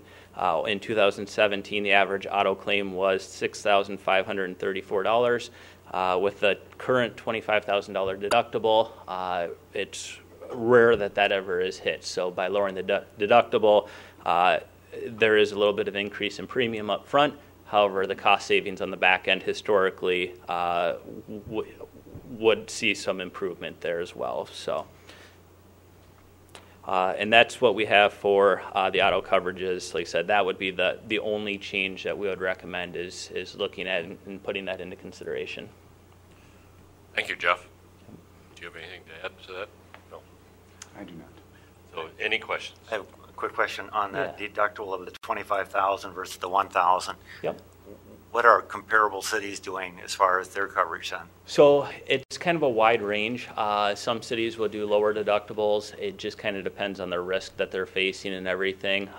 Larger cities tend to do a little bit larger deductibles, but it all depends on kind of the claims history and looking back at the historical data. So I don't know if there's anything else you want to add. We write several different municipalities, and most of them have the lower deductible, but they don't have the exposure and the size premium of the city of Marshall either.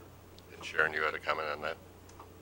Just a question and a comment. Yeah. What are you recommending for the deductible? So for the deductible, the optional coverage A, the 1,000 deductible, and that would be just on the autos, on the auto coverage as well. So my comments on that, I come from the counties, and Okay. under MCIT, Minnesota Counties Insurance Trust, the deductible was 1,000. Okay. Very common, and more so in law enforcement, but also our streets department, high-risk vehicles, no fault of their own most of the time. Sometimes it is a little bit of on us, of course, when things happen. So I do think for the auto deductible, I do agree. I think it's worthy of lowering that deductible just based on the business that we're in.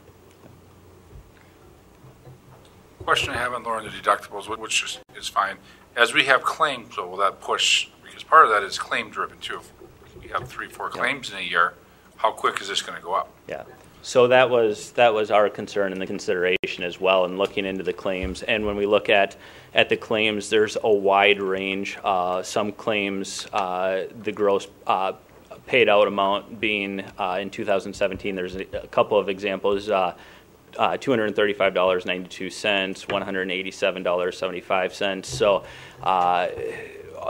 the concern would be as long as it's not driving up the claims history, obviously that's going to cause the premium to increase as well. And that's why it's just on the autos as well and not the entire the buildings and the properties as well. So, with regard to that then, if we did reduce it to 1,000 for when we had a lot of claims and the premium jumped way up, we can always go back to the 25,000 next year then. Right. Yep. If the Or premium something in between.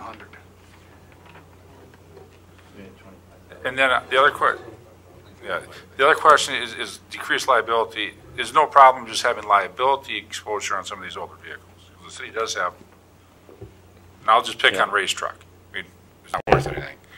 So it makes no sense to have that one have collision or comp because it's worthless. You can't a la carte the vehicles, though, can you? I mean, you're either on. You can a la carte. And we worked with the finance director and looked at a few vehicles, and some of those, the auto liability coverage was $11 a year for the physical damage. So, and that would be just the physical damage that you could take off, but that could be in consideration.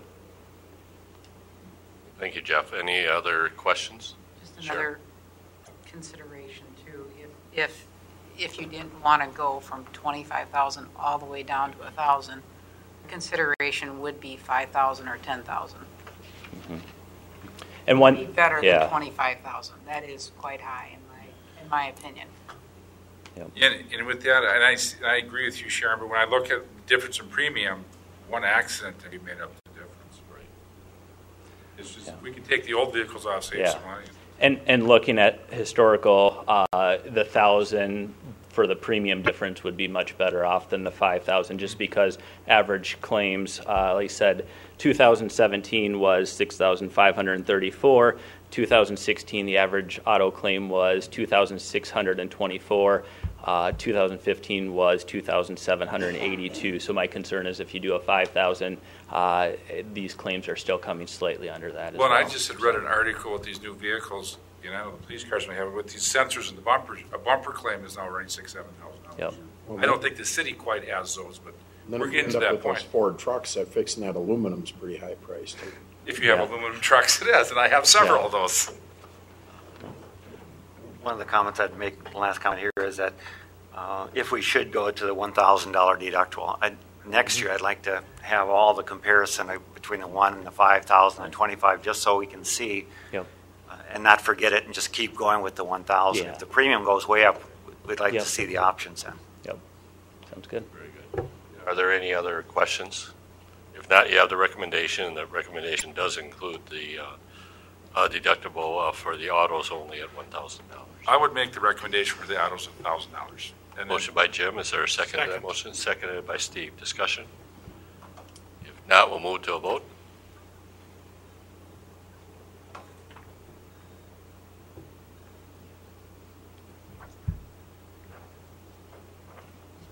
Motion passes.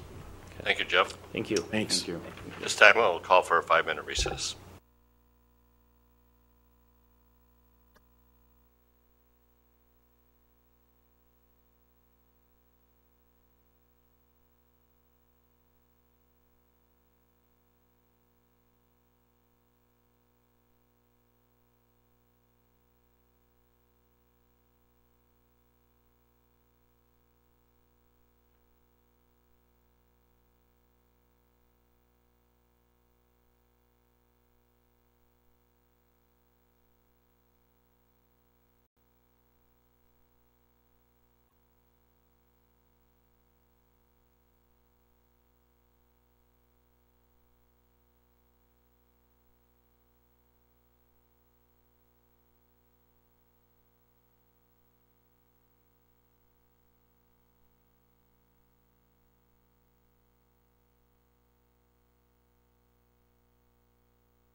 agenda item number 16. Agenda item number 16 is to consider the approval of purchase of banners and holiday decorations, and then the second action would be to consider the approval of the resolution that would accept a donation that would be for a portion of those holiday decorations. So with that, Sharon, you want to start? Sure. When I started with City of Marshall, Administrative Assistant Kathy Lee was working diligently on getting donations for holiday decorations specifically, and that was for snowflakes, and she's worked with the Downtown Business Association and the Chamber, and I believe she had previous discussions with the council. So I'm going to just introduce Kathy Lee and have her come up. She has a PowerPoint and some pricing to present to the council for their consideration. So Kathy, as you're coming up, let me just say up front, thank you for all the work you put in on this. You know, regardless of what the decision of the council is, you laid the groundwork and done a lot of work, so the council, you know, has some decisions in front of them. So thank you. Well, thank you, Mayor and Council, and it has been a very interesting project and stuff. And just to give you a little bit of history and stuff, it kind of started out.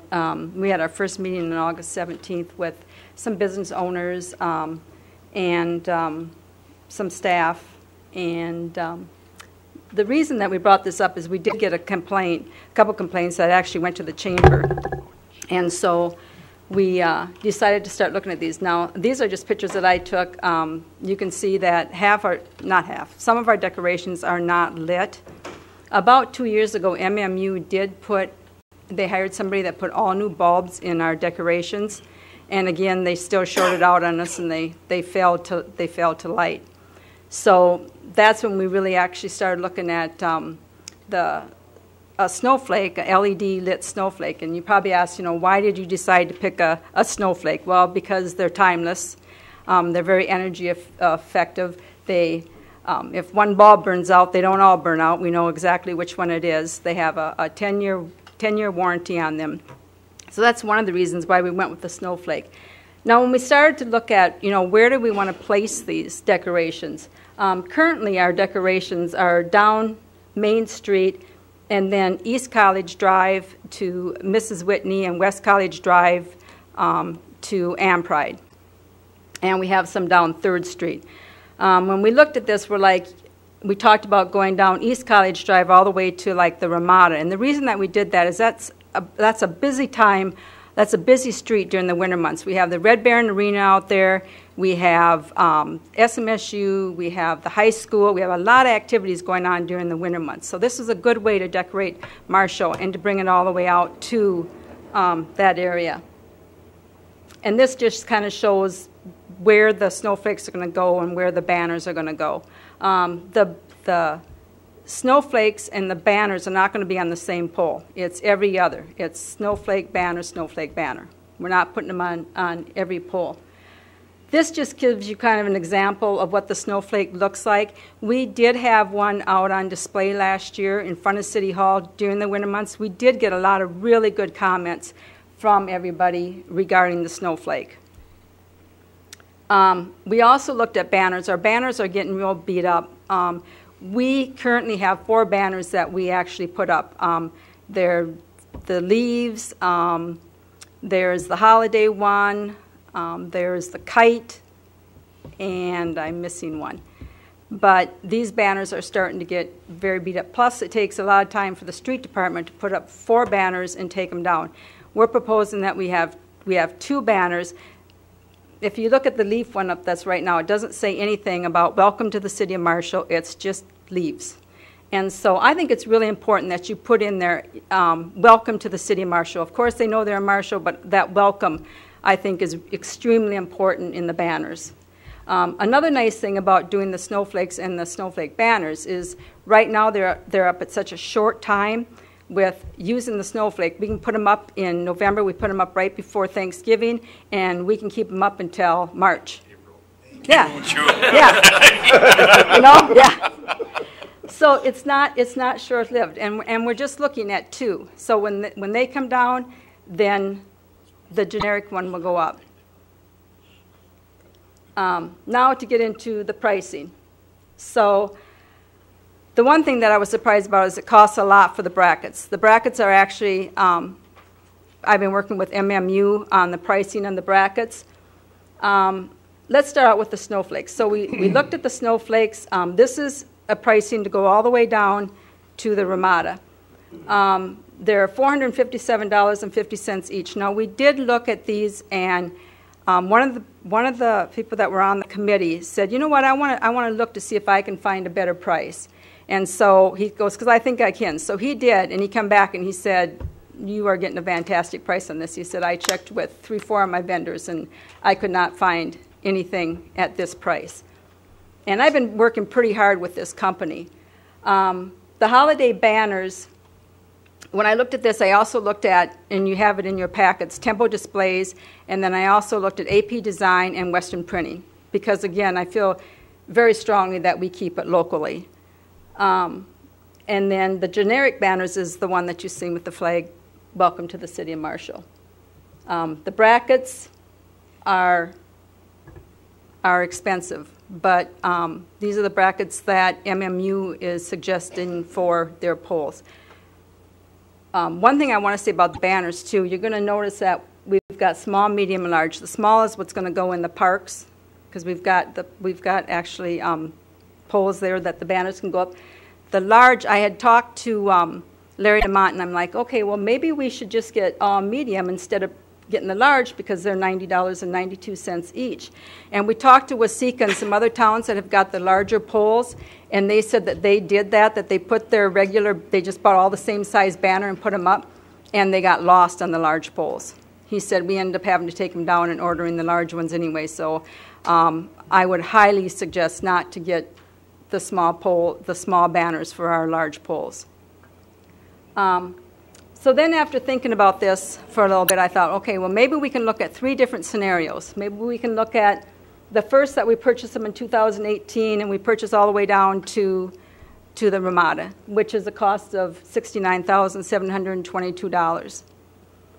Or if we do Main Street, do just the ones that we have right now that go down to Mrs. Whitney, go to Ampride, go to Casey's, and go to Marshall Independent. We have a cost of $43,722, which would bring us to scenario 3. And then we wouldn't purchase the generic banners, because we really don't need the generic banners until April. So we could purchase those in 2019 and maybe finish the rest of the snowflakes and the rest of the banners going down East College Drive, and then at that time purchase the generic banners, which would in 2019 be a cost of $26,000.18.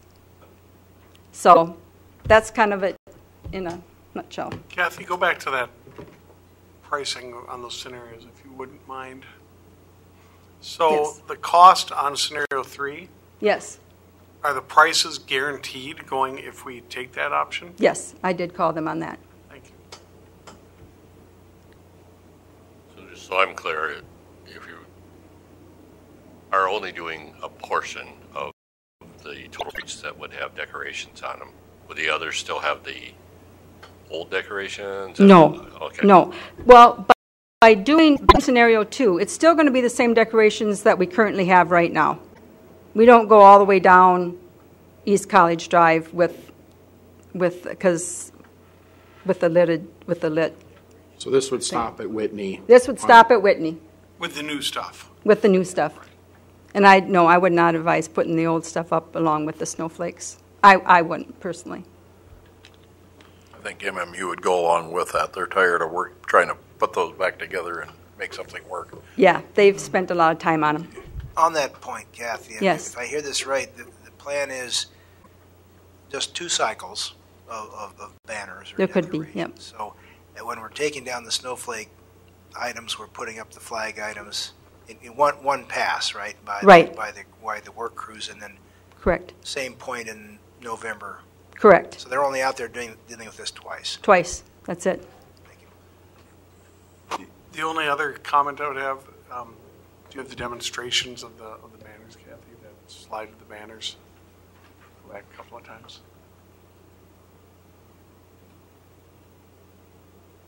Right there. Yes. So on the generic banner, just, we should keep the wording the same, either the City of Marshall, welcome to the City of Marshall, or, and then on the second one, the generic one, I would say either get rid of city of or put the in front. Okay. The City of Marshall welcomes you sounds like a fragment.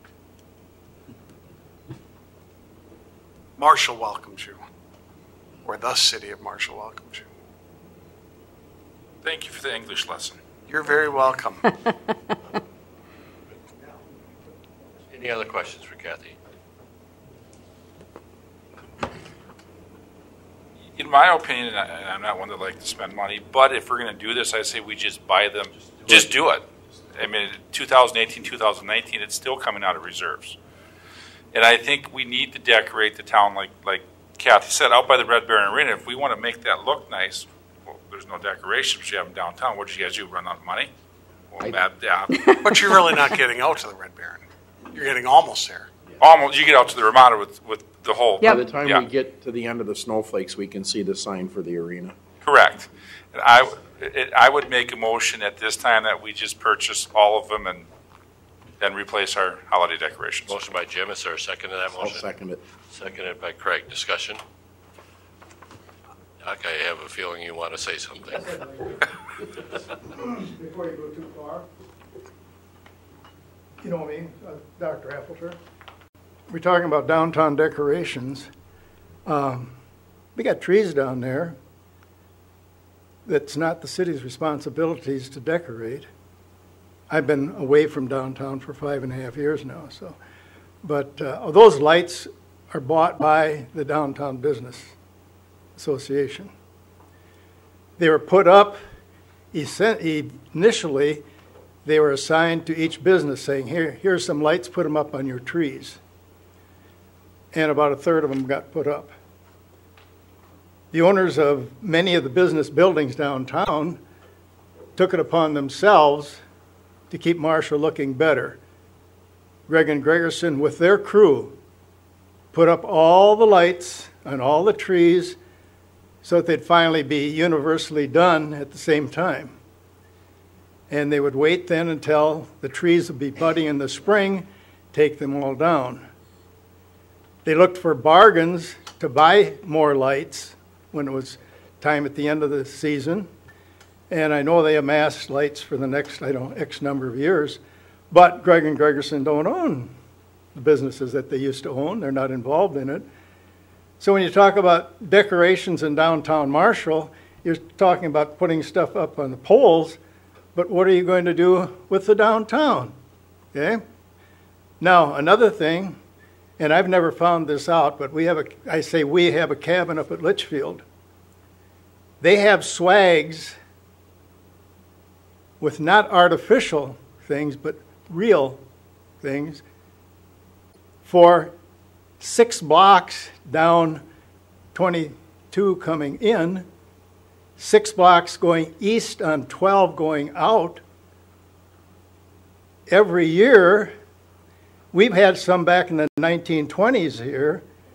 Now, I noticed the other Sunday when I went to church, they are on wooden poles yet. That's the problem about hanging those big swags. But when you talk about putting up Christmas decorations, you better look at something that really looks good. People say, what do we have? I think we had 3, didn't we? Have one down on Main Street and someplace else that we had a couple of those things, swags going across the street.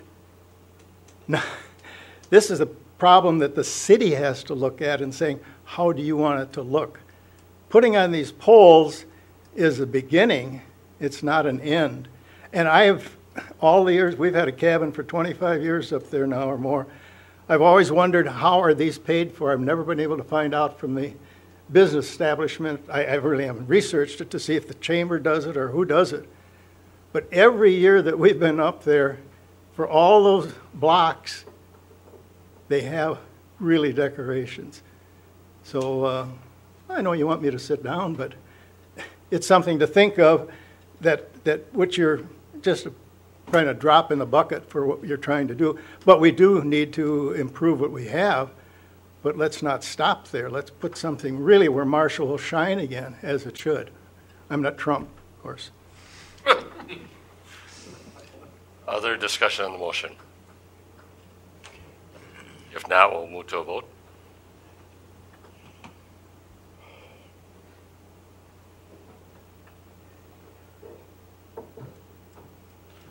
Motion passes. Agenda item number 17.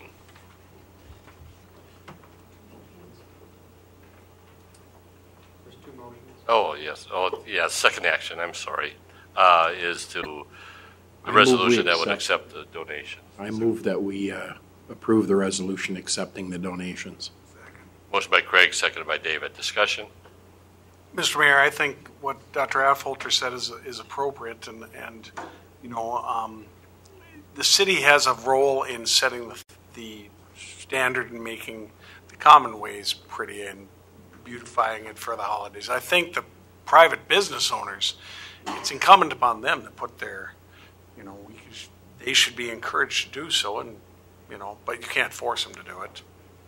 And I think that's what's changed, Dr. Affolter. In the old days, people really took pride. Now you have a lot of diversity, and the holidays, you called it Christmas. Not everybody does that anymore, and that's just the fact of life now. So we used to have contests, more or less, putting something in your windows to make it look festive. Right. And Dayton's, those that are old enough, I guess I'm the only one, remember looking at Dayton's windows in the winter. Well, they still do that downtown. Shop for it, you look for it. Maybe you buy something at the same time, but yep. Let's get something going. That should be the chamber's job. So it is, and when you make that, I know that we used to do the swags, but the other thing we got to take into account in Marshall, which a lot of areas don't, is our wind. Exactly. I think we've had a lot of decorations blown from here to Minneapolis. Yeah. Great. Right. And when we and I'm very familiar with Litchfield. Also, the difference there is we have a northwest-southeast orientation of a very wide highway going through town, which encourages wind. We are going to have the lights out at Independence Park, which is a nice thing for this too. Exactly. Good point. Okay. Any other discussions on the resolution to accept the donations? If not, we'll move to a vote.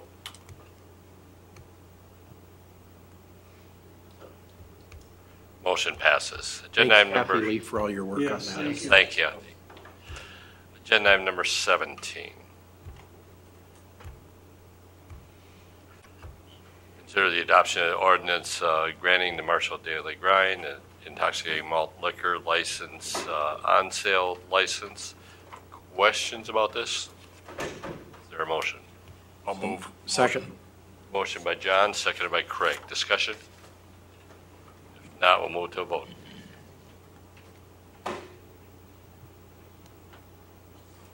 Motion passes. Agenda item number 18. Agenda item number 18, consider the resolution authorizing the transfer and closure of the capital improvement project funds. I'll ask Carla Drown, Finance Director, to come up and address these four requests. Thank you, Mayor and Council. Finance has been working diligently to continue to close funds, and before you have a bunch of construction funds, and I've put into a memorandum of where they're closing, a little bit about some of them, of why they have funds. At this point, I'm going to turn it over to you for questions rather than trying to explain each and every one of them. Maybe you don't have questions on all of them. Okay, thank you, Carla. Questions?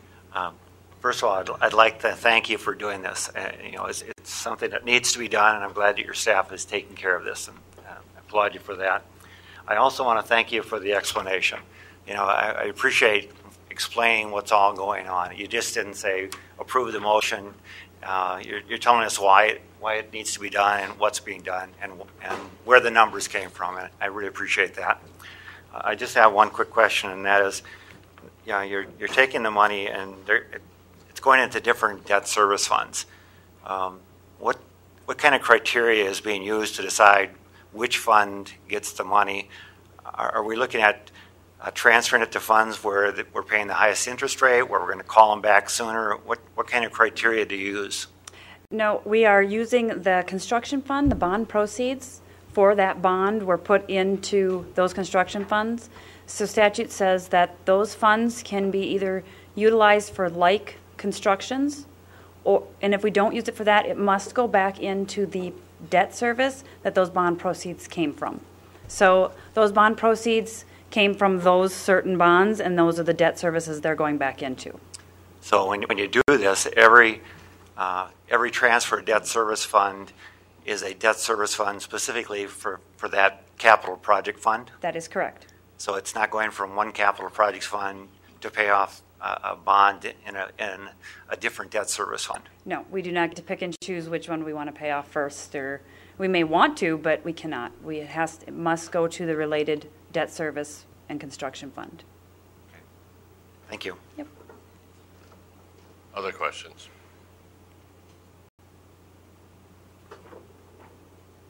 And you're comfortable, Carla, with the, just kind of ties the Glenn, the reduces any flexibility that you would have by being source specific about where the proceeds would be going. That is correct. Okay.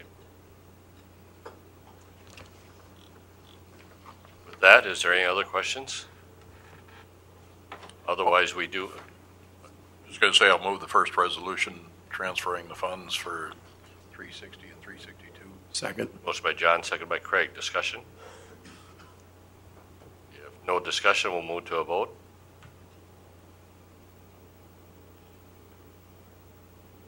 Motion passes. And then the second resolution. I move the resolution to transfer and close the capital project funds 452, 453, 454, and 460. Second. Motion by Craig, seconded by Jim. Discussion? If not, we'll move to a vote.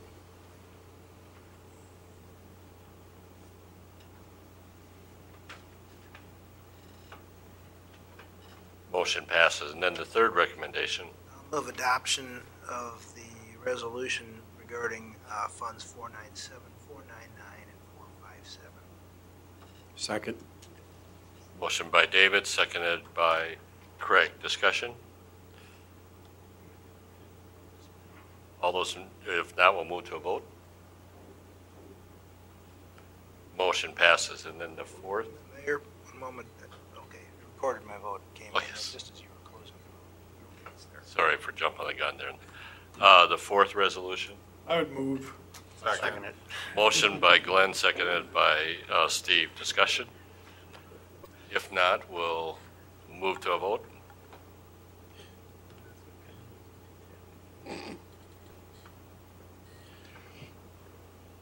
Motion passes. Okay, agenda item number, thank you, Carla, for your work on that. Agenda item number 19. Consider the authorization to enter into an agreement with Bolton and Mink for the Legion Field Road stormwater study. Glenn?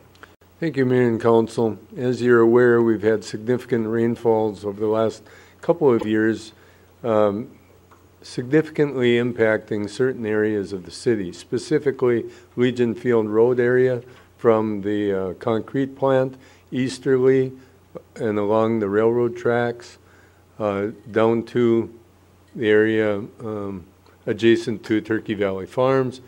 And now with the development of Parkway 3 and the filling in of that area, there's a relatively small area now that could be significantly impacted by the other runoff of the properties.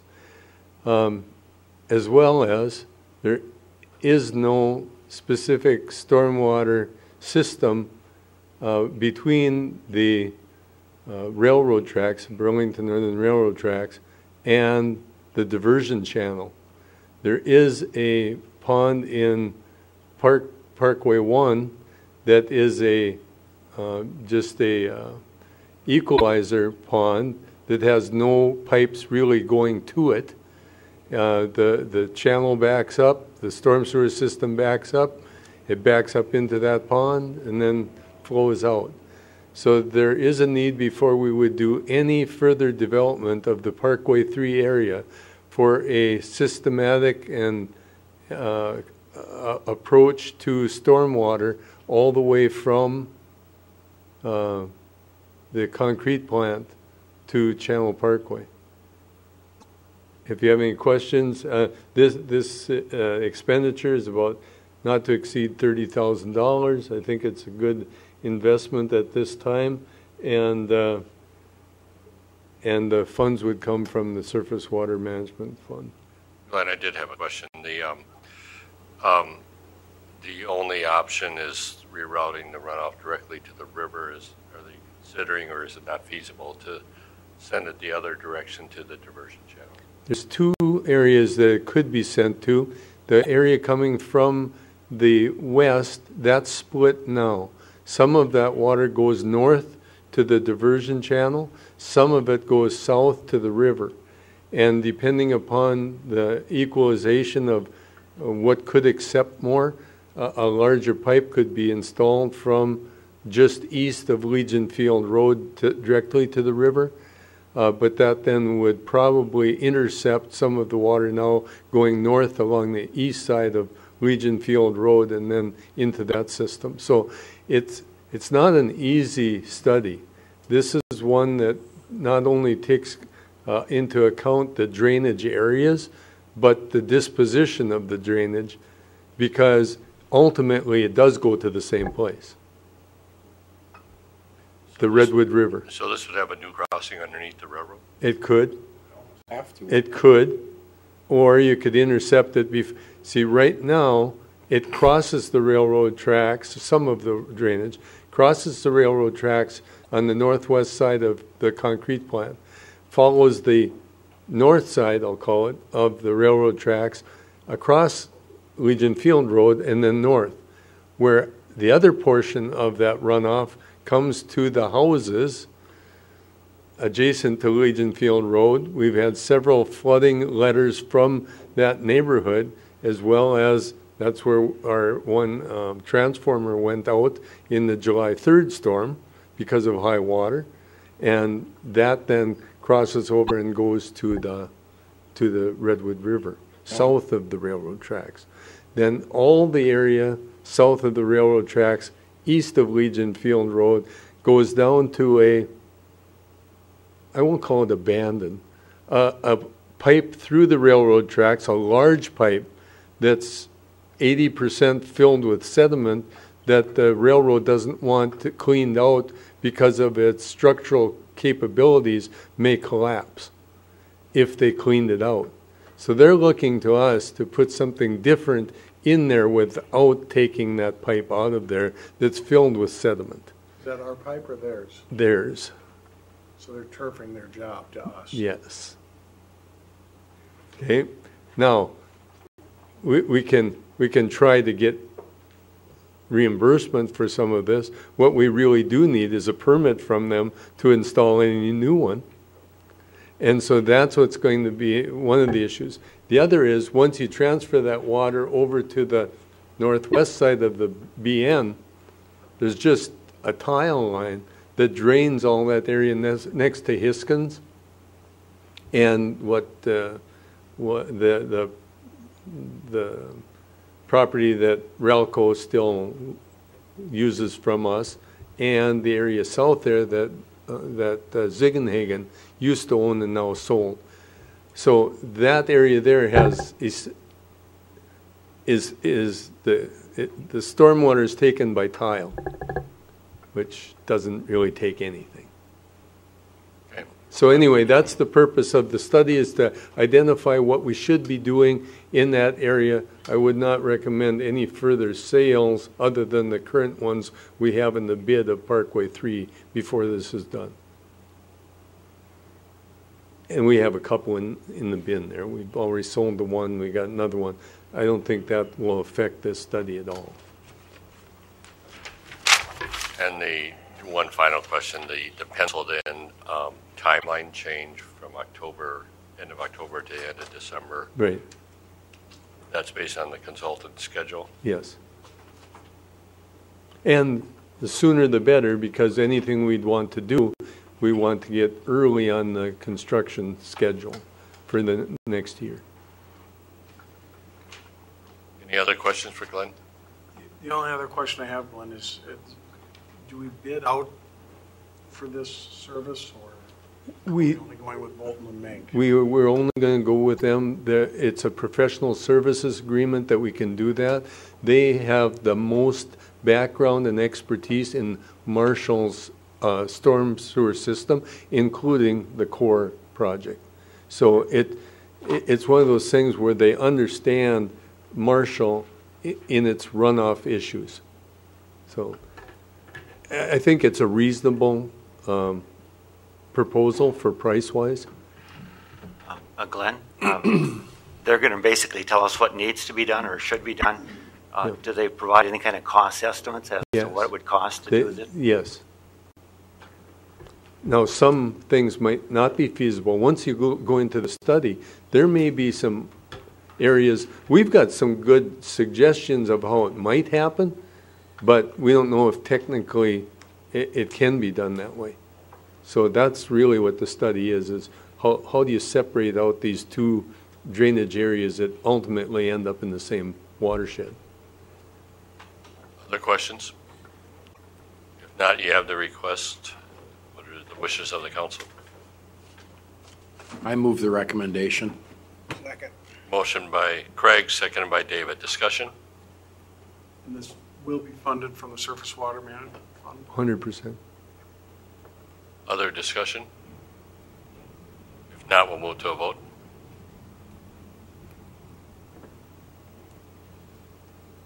Motion passes. Agenda item number 20.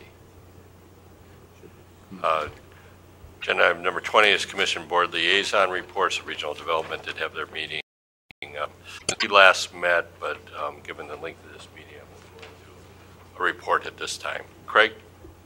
Thank you, Mr. Mayor. I'll try to be brief here, but the Merit Center met last week, and we discussed a number of issues. There was some training. There were 40-plus people that attended a 3-day class for ICS 300. It went through the National Incident Management System forms in the morning of the first day, and then it was a really excellent class. I actually attended it, and for the next day and a half, and it was put on by, or 2.5 days, it was put on by TEACS, the Texas A&M, who are really top-notch in FEMA and other type of training, for emergency response.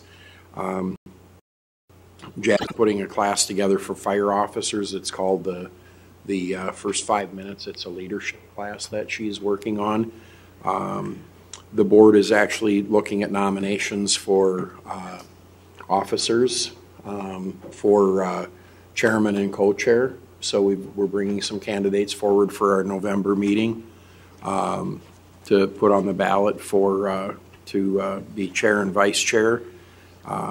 We're also looking and starting to discuss, because the current lease agreement with Minnesota West is done the end of June of 2019. So they've actually asked to kind of get going on that. So we're going to set up and start working with that agreement also, and looking at some of the uses and the relationships that we have out there. And then there's other proposals coming in that I'll have to talk to Sharon about what needs to come in front of the council, but there's some other discussions about some potential ideas for other things on the site that probably are best also run with community services. So there's a lot of things happening.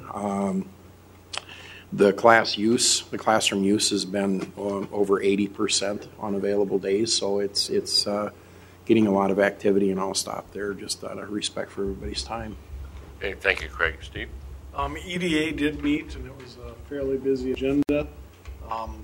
They talked about the strategic plan going forward, and Tara's got a very big goal for that, and that should help develop Marshall to the fullest.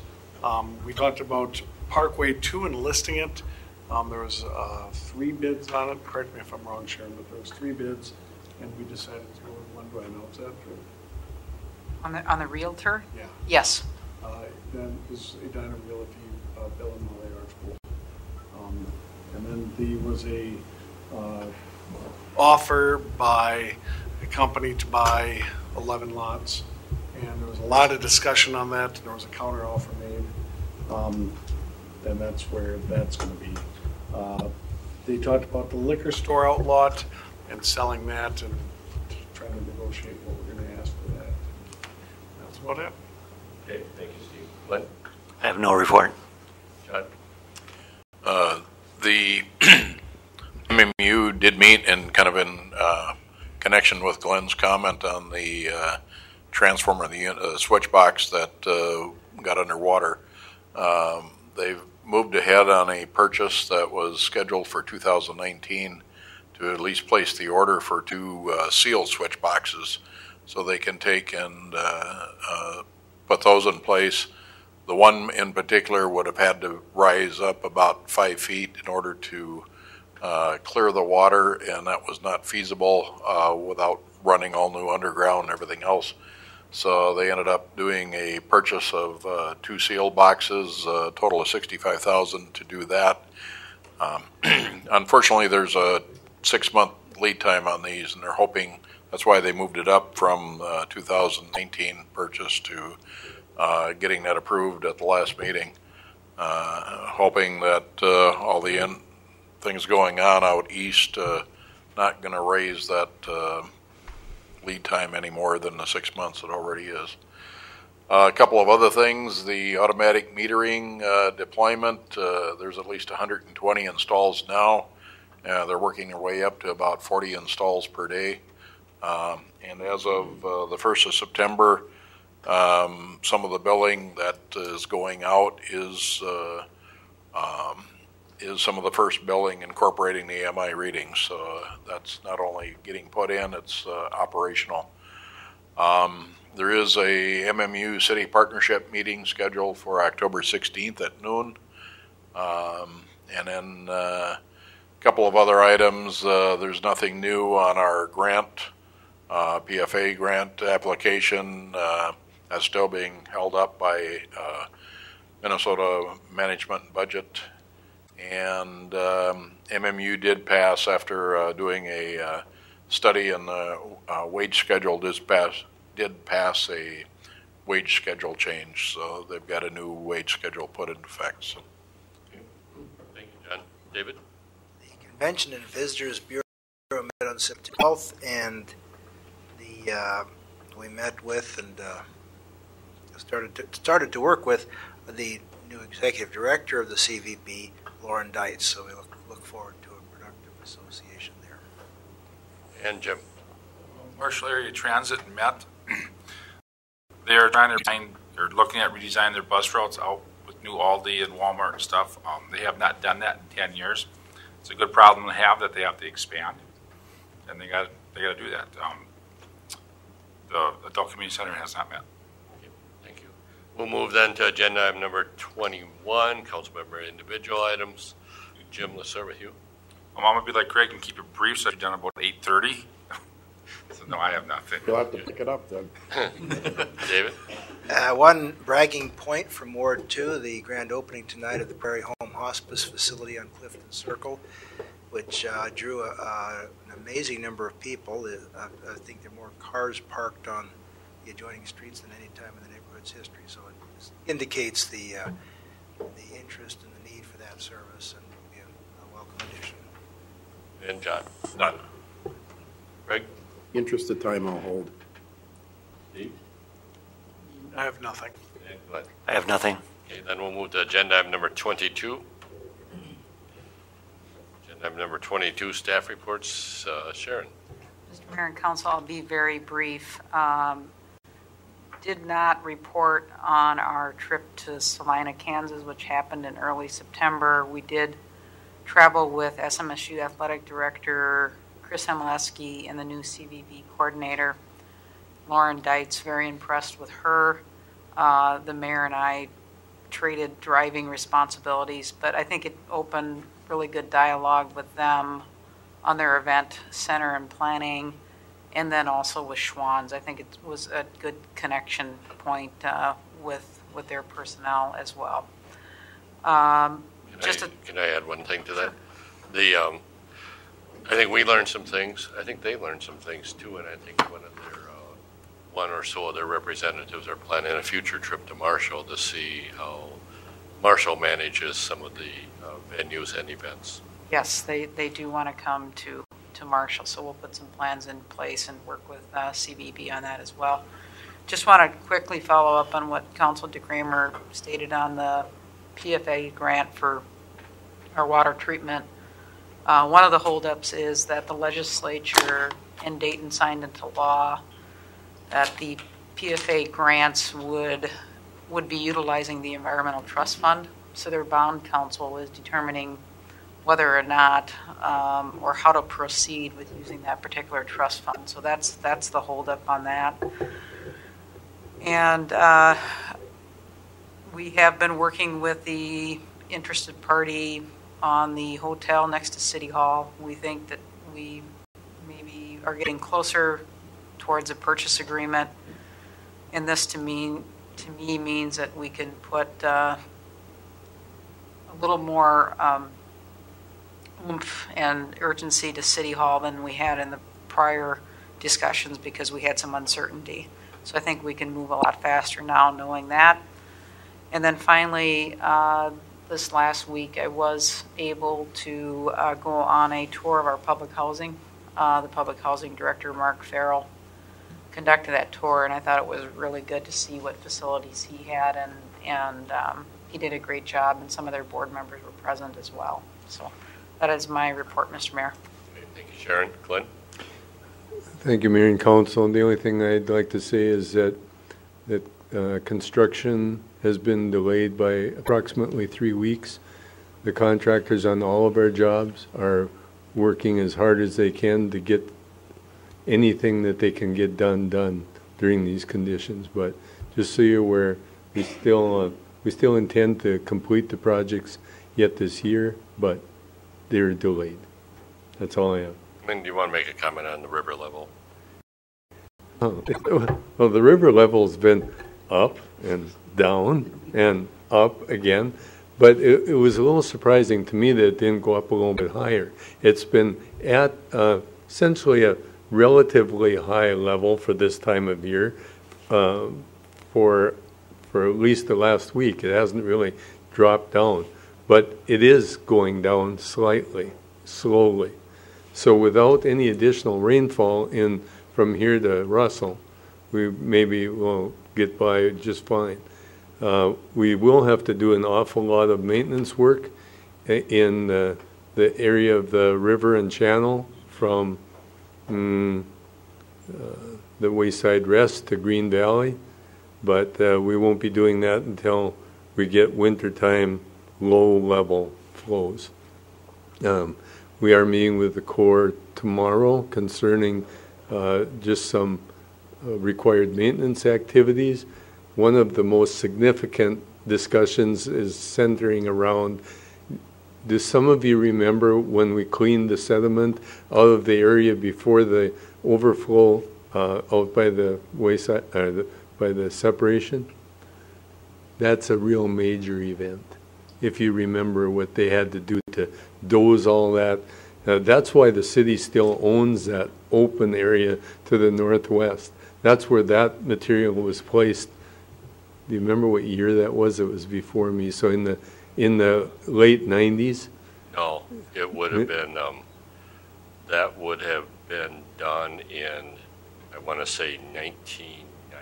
90? Early 90s? 90 or 91, okay, but 90 that's... or 91, yeah.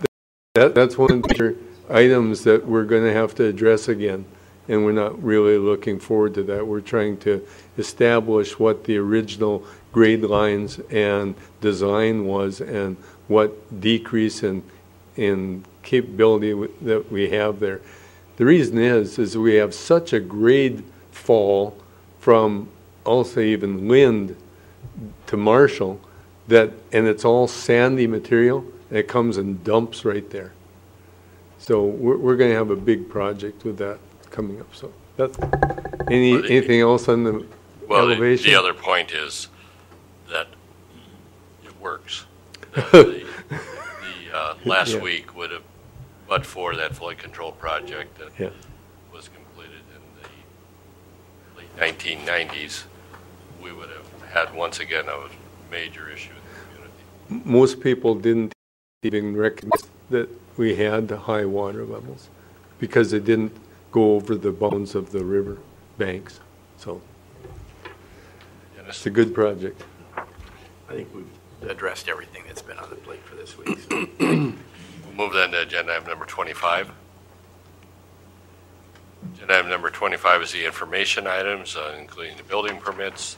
Agenda item number 26 is the FY19 work plan. This is for information items. Do you want to make a comment on this? I could. It's really came as a surprise to me when we had a request to be able to utilize a location in Marshall representing Southwest Minnesota in turf grass development for probably the whole state, but specifically for this region of the state. And you can see it's really significant. If you take a look at it, it's a $500,000 study over the next several years that doesn't cost us anything, and we get to have some exposure for a project like this. We kind of struggle with turf grass on all of our projects, I'll tell you that. And this just kind of fell in our lap, and it's going to be a long country club drive at the south end. But it's a fairly significant project if you take a look at what it is. So I recommend that you read the study. Yeah, one thing to circle back with the on the work plan is one of the co-investigators is no longer with us. Oh. So I don't know. We haven't replaced him, so I don't know who's going to be the co-investigator. What's the cost of the fire hydrant adapter? Nothing. MMU will supply that to them, but they'll probably charge them for water. Okay. We'll move on then to any other questions on that? Agenda item number 27 is the upcoming meetings, including the one we'll have immediately after this meeting. Which brings us to agenda item number 28. To adjourn, I'd entertain I'll make that motion. Motion by Jim. Second. Seconded by Steve. Discussion? If not, we'll move to a vote.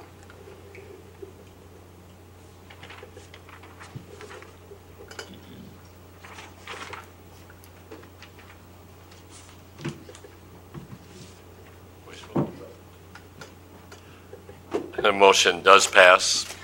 Sorry, Craig, you made it too fast. Apologize. You didn't get to discuss it. On debate.